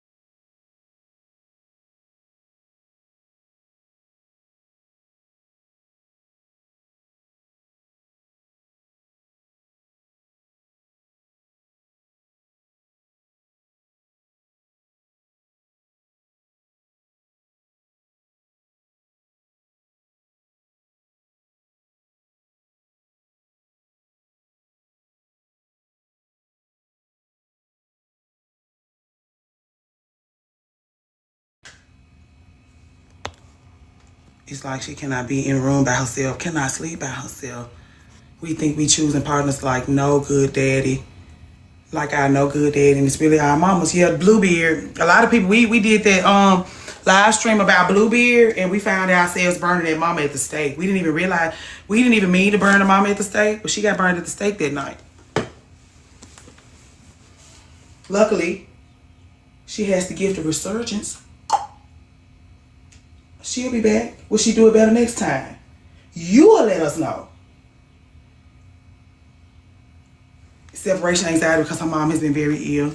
Has rushed to the hospital and she will wake up. She going through a lot then. That's number one. How old is she? She 9.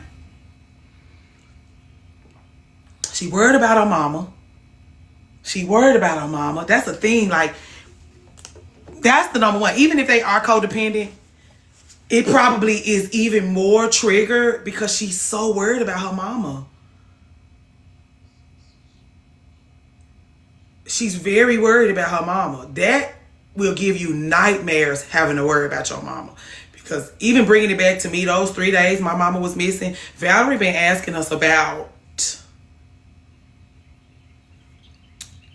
regression and our emotional ages when certain feelings show up. And like those 3 days I was looking for my mama, I went back in time. And it's very hard to figure out how to process that. And then you don't have nobody around you who you feel like understand. You already feel like too much probably. And so you can't even really expand out into the real, like the breadth of how you feel. So you compressed and worried and compressed and worried and compressed and worried. And oh my God, 9 years old, Lord help you. If you ever wondering why I'm weeping, it's because of shit like that. Don't. This most recent episode, her mom was on the vent. I'm in pain, and she saw it all. That's what I'm saying. Her landscape, her environment alone is giving her nightmares. I can imagine that she doesn't want to be alone. It feels like she just would need a safe, loving, warm bosom 24/7. Like she need to be on an IV of a loving bosom. Comfort, nurturing. There's closeness, creativity, nature. Like you're gonna have to. She need every resource available to her and you. She need it. And it might be, we have to also take into consideration that you don't have the bandwidth to be sitting up under a 9-year-old and all of her shit.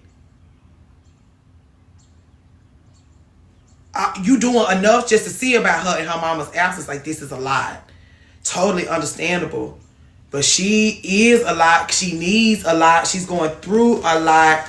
people don't realize how hard it is, especially adding religion parents, and being a lesbian on top of it. I was doing her hair last night, and she just kept scooting to my knees like she couldn't get close. Enough.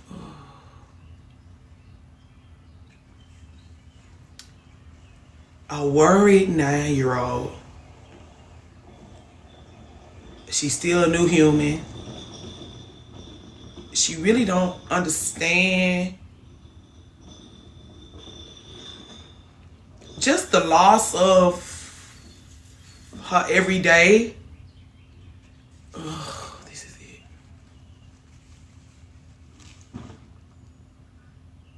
She don't know how to grieve nothing. She live on a totally different planet. And she worried. I worry. Worry is so hard. Especially if you go to sleep worry and you wake up worry and you go to sleep worry and you wake up worry and you go to sleep worry and you wake up worry. You just rather stay asleep because it's a nightmare. You can just have the most hardest nightmare and you would still rather be asleep than she is with me. 5 hours away from her mom, spending time with my 10-year-old to give her mom rest. She ain't, because that's good, but you know she can't focus. With recuperation, she can't focus. That's why I say don't have kids. Another reason why I say don't have kids, because all these things January and her people doing to see about her friend, these things her friend need them. And this whole time her daughter just living in a nightmare. Nervous system dysregulation nightmare. She going through a lot right now. And a new human going through this. And so yeah, she just probably would want to be in a perpetual hug. Like,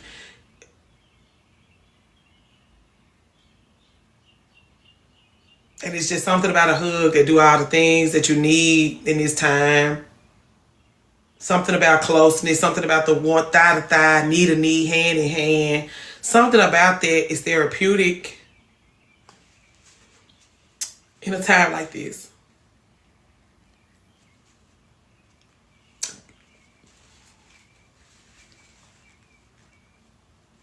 Oxytocin.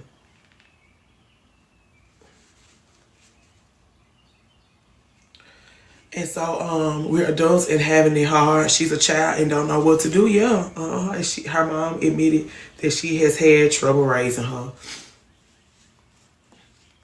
Well, yeah. I mean, it's so much that goes into that. Like, you don't know what to do. You don't know what to say. You don't know how to be with her. You don't know how to, like, always, if you got a daughter and you're having trouble raising her, is because you don't have no examples of how to take care of no girl child around you. You don't even take care of yourself. Because if you knew how to take care of yourself, you would know how to take care of a girl child. She's not so special and different and problematic that she came into this world specifically difficult for you. But because you're so difficult for you, so is she.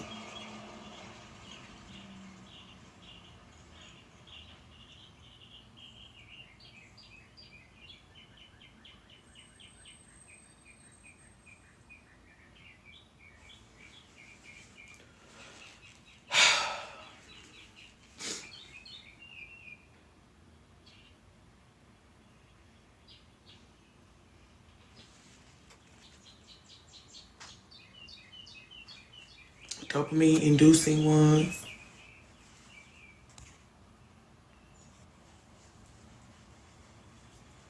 Coming from someone who never had themselves is hard. I'm just gonna read this. I've been tinkering about with my writings and passing it through all of these programs to polish up my words so that they can make sense to you and not just me. Because I just be like, instead of, it's some intellectuals that's gonna read this. Let me show them some respect.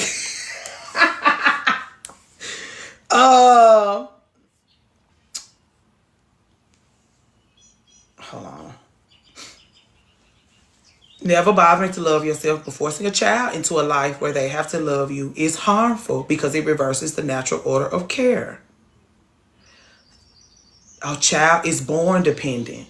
You're entitled. So when a child is born dependent, you're entitled to all of this care coming through the door. And either you're not receiving any of it or you're receiving these random nuggets that are not sustaining you. Okay. They arrive needing love, guidance, protection, and emotional regulation.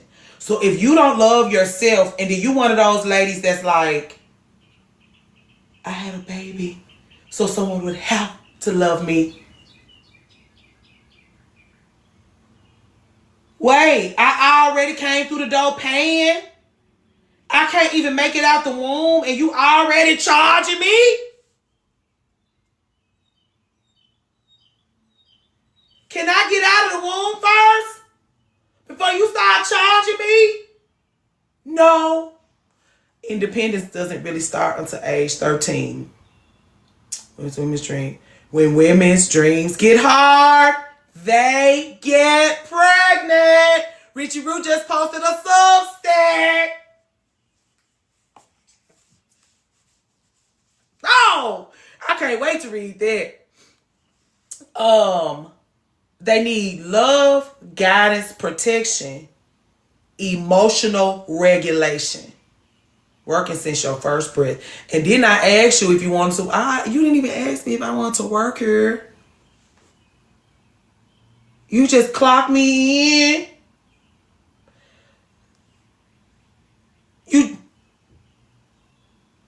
You just clocked me in. You ain't gonna ask me. You didn't even check my resume. You'll get that love from wherever, and then let's do it like this. That's the first indication that you will take love from wherever you can get it. And that's a horrible reflection on my daddy and how you pick him. You understand? You just want to talk about lip gloss? Do you just want to? That's how you end up getting set on fire and shot at 9 months pregnant, because you will take love from anywhere.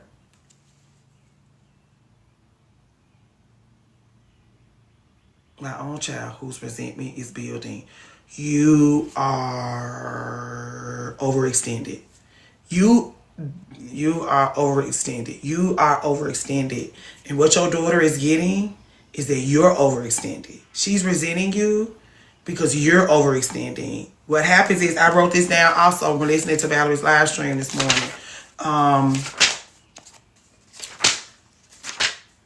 I had the little situation I had outside of Sir School yesterday with I ain't had no situation, but the girl had the situation where her and her daughter was having a moment in the parking lot. I called a teacher. I used my privilege. I called a teacher this morning. I was like, I'm still triggered by what I saw yesterday. I need to talk to you about it. So she was like, oh no, she's a really good mom. The girl is just attention seeking. She's just attention seeking.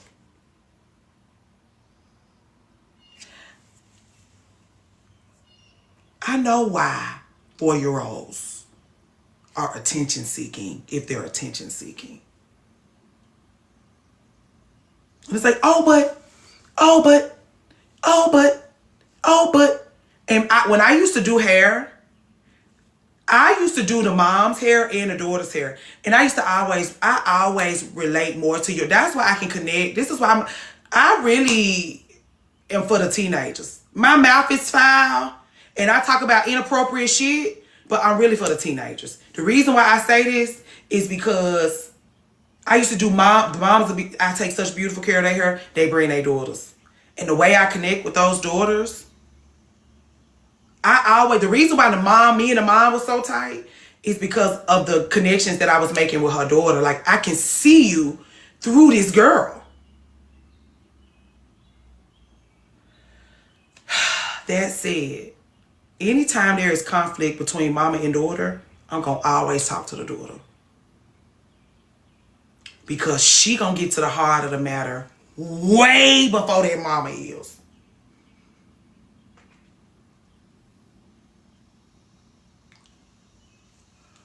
I don't even know why I started talking about this. I apologize to wait. Stir School. Okay. So y'all going, she attention seeking. She's attention seeking. She got a good mama. She's a really good mom to her. She spent a lot of time with her. Meanwhile, there's a new child in the house. Now, when I say new, he just turned 1. So he's still cute and tinkering about. You got a 4-year-old. In my mind, she's still a baby. She's still a, this is still the age where they can be all, you got to give them that. Because the world is coming. The world is coming. And you got to give them that. You got to let them get drunk off of it. You got to let them bask in it. You got to let them keep it for as long as they can. Because it's going to be ripped from them. And if you rip it from them too young, sure, they're attention seeking. Because I wasn't done. That little 2.5 years, and really 2 years, because you had to be pregnant. You got pregnant when I was 2.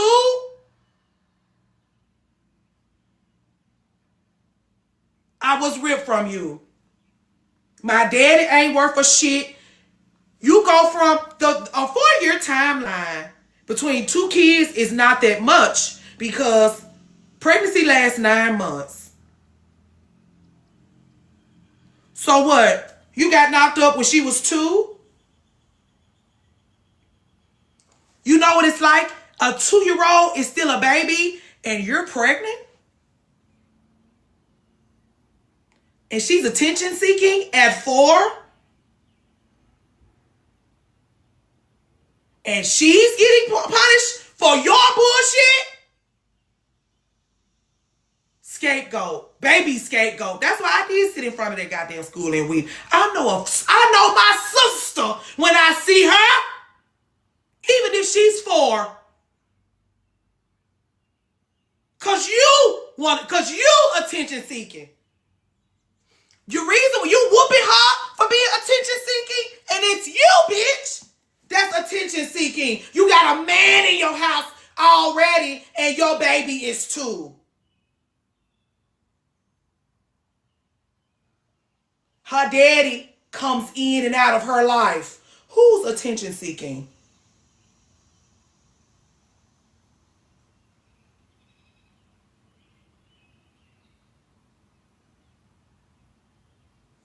I said, that ain't debatable.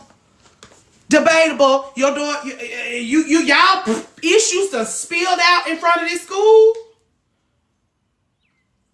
She just attention seeking. Oh, okay. Let it be that then.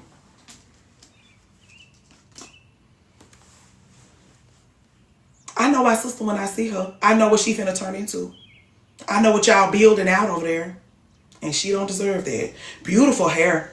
Big, beautiful bows. Frilly socks. Outfits. That's what she's such a good mom. She spends so much time with her. And imagine that. Imagine the time she spent with her. Does she feel like it's so much time? Not enough. That's because it's internal. The lack, the loss, the distance, it's not taking her to the jumping place on Saturday and taking her to the and buying her clothes. That ain't no shit. That ain't what she need. She needs you to not have a new baby in your house. She needs you to delegate better so her father doesn't run in and out of her life.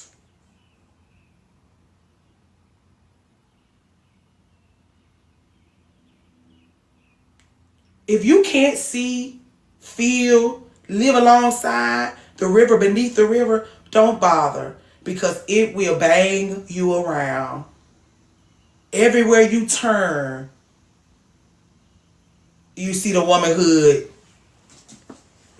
Everywhere you turn,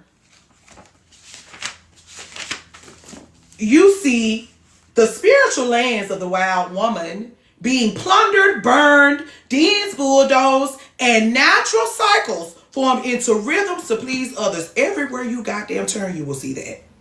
You can't even bring your child to school every day. That's what I'm saying.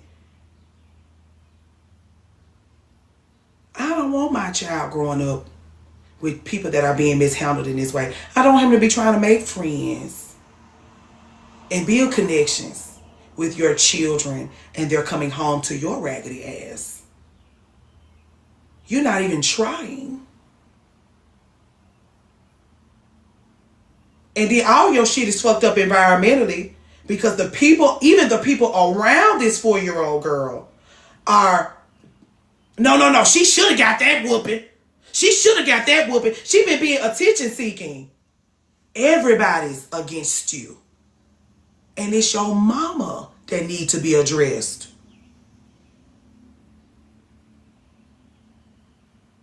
And it's one lunatic. It's one lunatic out of the whole bunch that's holding the mom accountable. Because the children are our community scapegoats. Do you want to talk? Or do you want to just talk about lip gloss? The children are the community scapegoats, girl. The children are the community scapegoats, aren't they?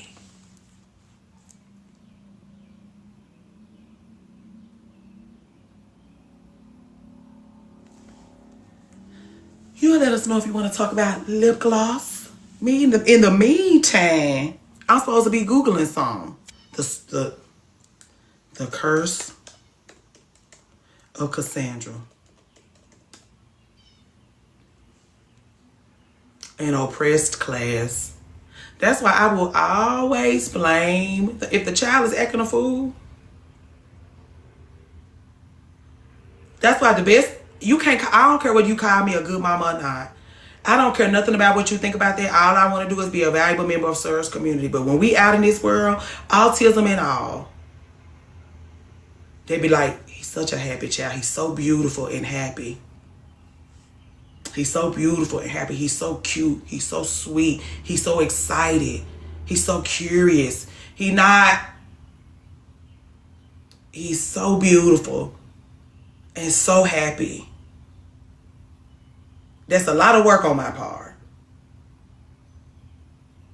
That's a lot of work on his daddy's part. But it started with my love and the love and regard that I had for myself. It started with me not being desperate. It started with me being love-starved. It started with me not laboring for love. That's why I was like, he came through there like, I'm excited to taste your cooking. Okay.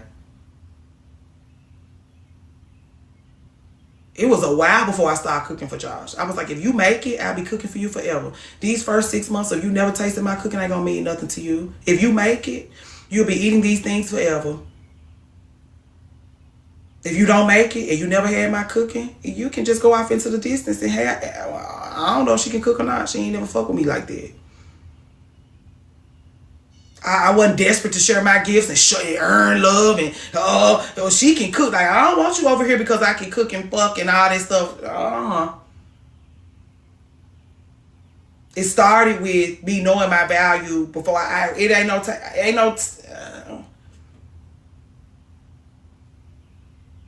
it started with that. It starts with that.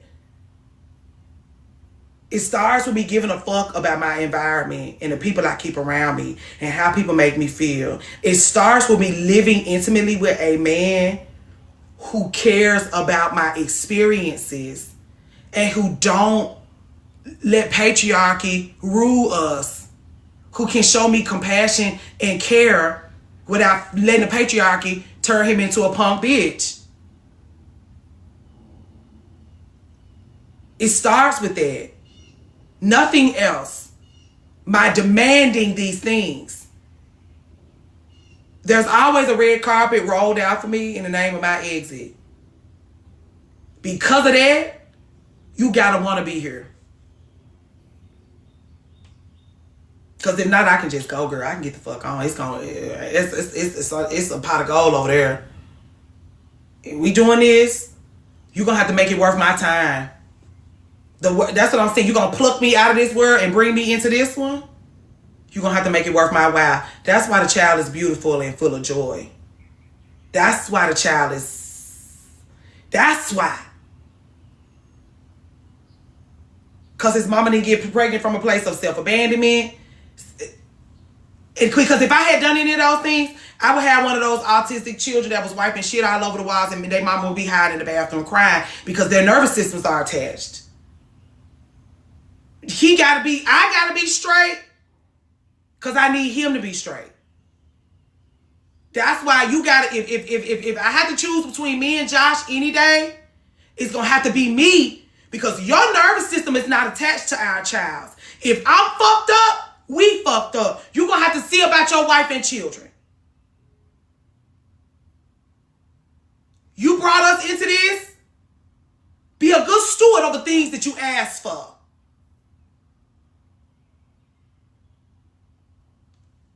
Or we'll go up, me and my nervous system that's sitting over there climbing everything. We gotta go. And actually, he can stay here. Because if I go off and get my shit together, the teachers, your son is so smart and engaging and happy. I'm his mother. That's by design. Correct. By design. Mother, by design. Mother, by design. If you come through the door with all that shit on you that you got from your childhood, you finna make a mess. Mother, by design. I like that, Coach T. By design.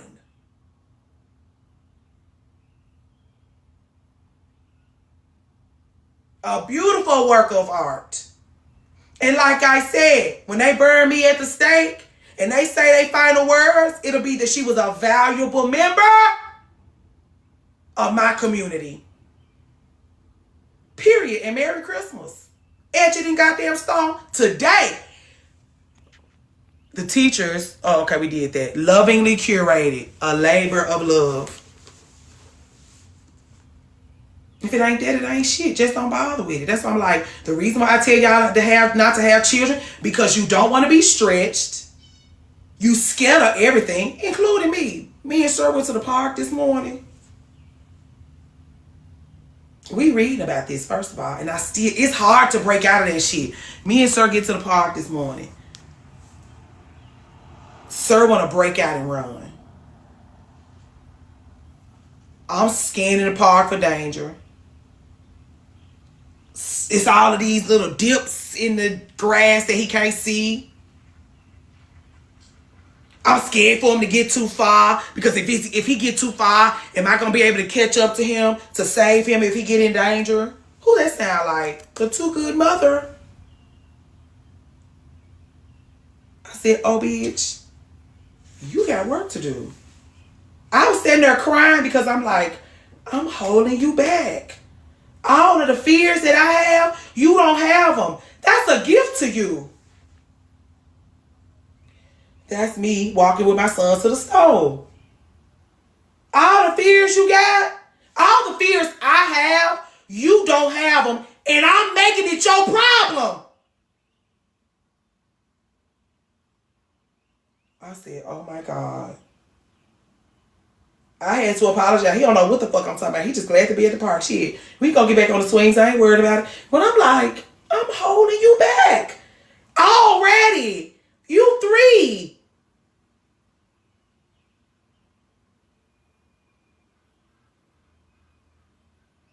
The psychiatrist told me that once my son can be free from public school structure, he'll soar. Oh, okay. I need to write this in my journal after this. Me too, girl. I said, that mama. And then I got women in my life who baby their grown sons. And I be like, look to the future, young one. Tip around him and fix the shit before he get there and stage things before he get there and build out this beautiful structure around him so that he can to Too Good Mother. It took me over 10 years as an adult to detox fear and worry. I might as well start now. At least by the time he turned 13 and he want to swim a mighty sea, I'm not going to lose sleep over it. And I still fight it. Because that's my fear. My biggest fear is he'll want to climb Mount Rushmore or something. My biggest fear is that he will want to, like, when I saw all people go through to climb Mount Rushmore or Mount Everest, I started praying when he was a baby. Please let him never want to do this.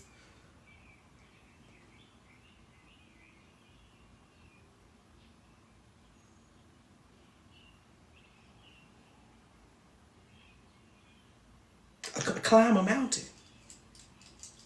Is it dangerous? Yes. Is it a vicious undertaking? It will kill you. Yes.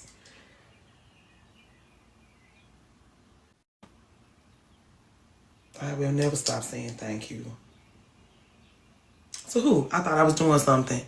I have so much work to do. Yes, start today. Yes, ma'am. Got it. And I'm already holding him back. My imagination, my dreams for him have limits because of my fear.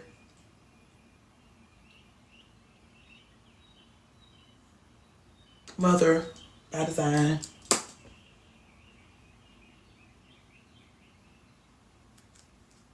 My daughter will be 16 in 1 month. I started late and now I have to lead by example. Yeah.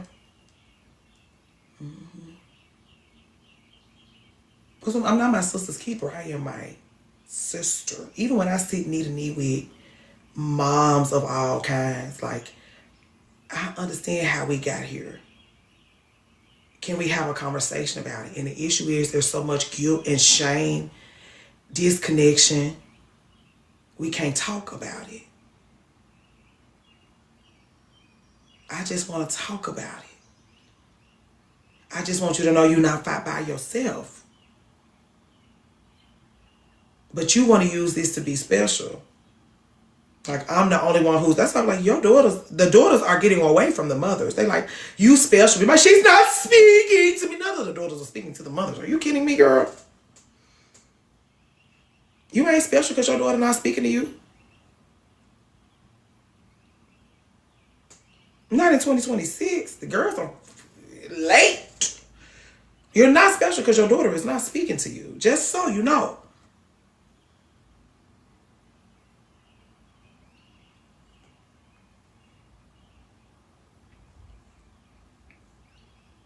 And it's some women whose daughters are speaking to them and they're like, my mom, my mother, she's a saint. And it's like the only reason why you have to believe your mother to be a saint is because if you come to terms with the fact your mom is actually a hateful bitch, you will also have to come to terms with the fact that you are a hateful bitch. And so your mother has to be a saint, doesn't she? Because you're her clone.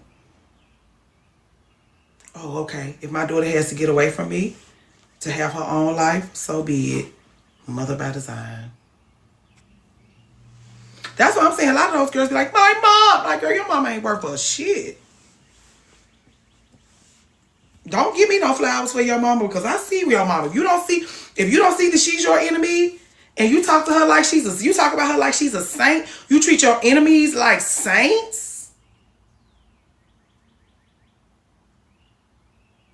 We should be creating strategies for war against these people. We have That's why we always pay attention to the legendary voice because we have strategies for war. Written in fire, stone, rage. We have strategies for war for these people. And you treating them like friends and they enemies. You treat them like saints. You get to recognize this person as an enemy. They're not keeping a roof over your head no more. Because you had to play the game when you was young. Because you needed a roof over your head. And you needed her to give you a slice of meatloaf, a decent size, so that you can grow to be big and strong. Can we speak on jealous mothers and then choosing jealous friends? Because we already talked about mirrors. We already talked about mirrors, girl. The people you like, that's why I was like, don't ask me to be your bridesmaid because it's going to tell your business.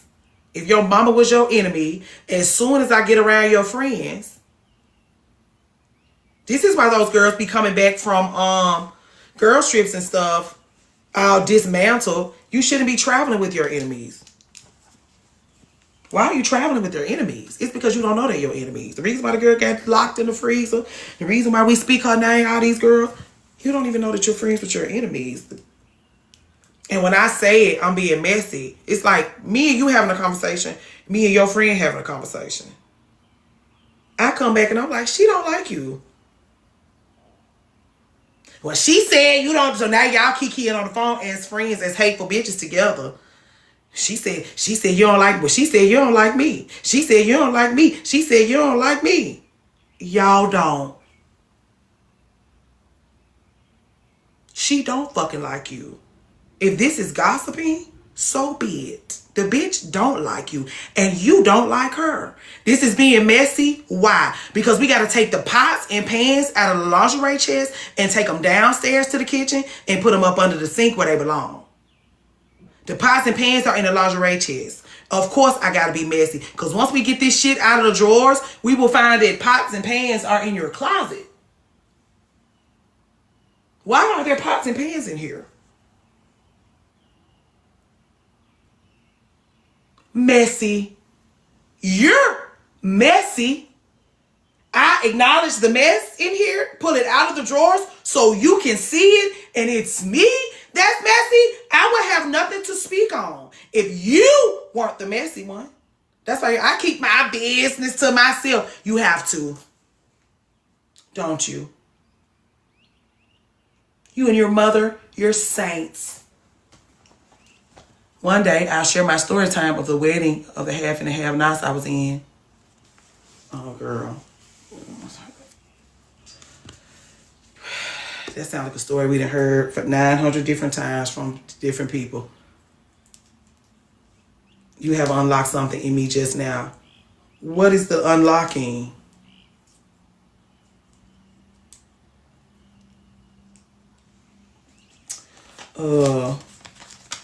Well, anyway, jealous mamas, whatever. That's what I'm saying. Your friends gonna be reflections of your mama. I just had a conversation with this. All your, like, if you don't get untangled from that shit, if you don't recognize all the ways that she is a problem, you gonna show her. Like, that's why I be like, y'all be telling y'all mama's business. Y'all be telling y'all mama's business. I told the girls we are just like the mothers we don't like. I remember that TikTok. I remember that TikTok. Like, you got to go into the shadows and really open your eyes, be able to see in the dark when it comes to your mama and your grandmama. Because if you don't recognize their fucked up behavior, you don't recognize the things that they're doing. Like, if you keep gaslighting yourself out of the stuff that you know they doing, that you know they ain't got no business doing, you know they lying, cheating, and stealing, I be so mad when I be acting like my mama. Me too. And I have to go back. Even like, yeah, me too. We'll just do it like that. Me too, girl. Me too. Because it's hard to get away from, because she taught you how to exist in this world as a human, as a woman. She shows you how to make connections. She showed you how to see yourself. She showed you how to see others. And that's what I'm saying. You got to get rid of her lenses. Because even with me, people that come through the door with all this generosity, I have to watch them. My mama feel entitled to everybody's generosity, and so she always end up in these relationships that she don't belong in because of people's generosity. And it's like, you feel entitled to them doing stuff for you. You feel entitled to them bringing you shit and laying, and it's like, why are you over here with this? Why are you over here with this? Nobody ever taught me to just, like, what you doing here? My mama didn't have no who sent you energy. If you was bringing stuff, you're welcome. That's why I had to spend so much time cleaning up her apartment. Because people give her little trinket ass gifts. And I'm like, you don't want this shit. People bring her stuff from Bath and Body Works. And my mama was one of those ladies who's Bath and Body Works. Somebody gave me some Japanese cherry blossom lotion. She really liked it. She went and bought her a bottle of Japanese cherry blossom lotion and kept it in her car because she liked the way she smelled. But my mom was like, and the bitch always bringing her Bath and Body Works stuff. My mama, but sneered at the lady. That's why I was like, you ain't shit for the way you doing that, lady. You can't just tell her stop bringing you that shit. Then the bitch, my mama died, and the bitch on the phone with me talking about some, she my mama's best friend. I'm like, my mama didn't even like you.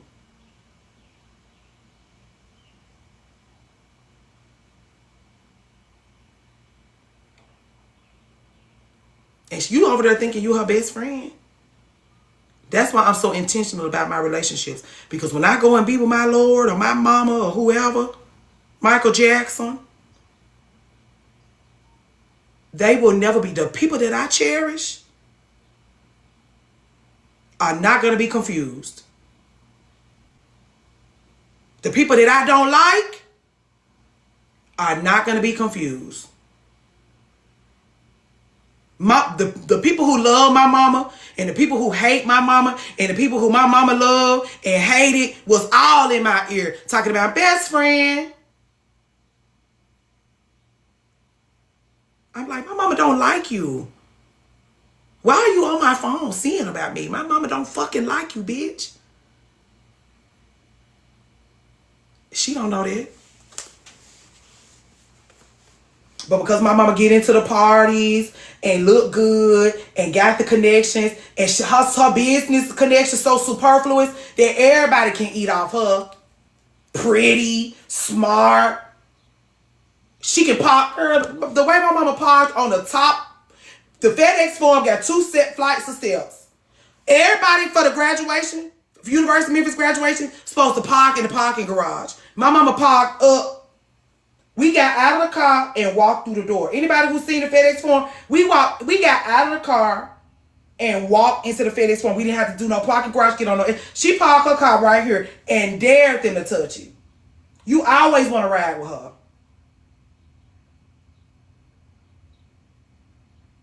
Best friend, best friend, best friend. I was like, bitch.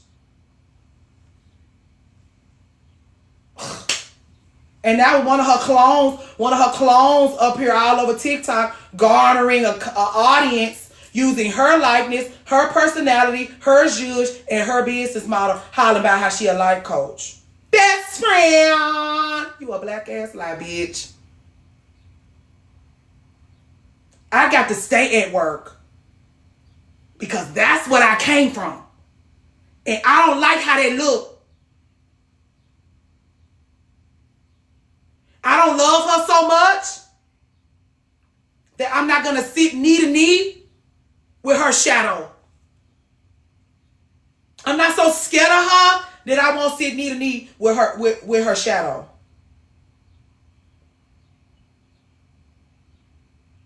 If you need to figure out how to deal with the self-neglect and shit, sit knee to knee with your mama's shadow. I'll call you back.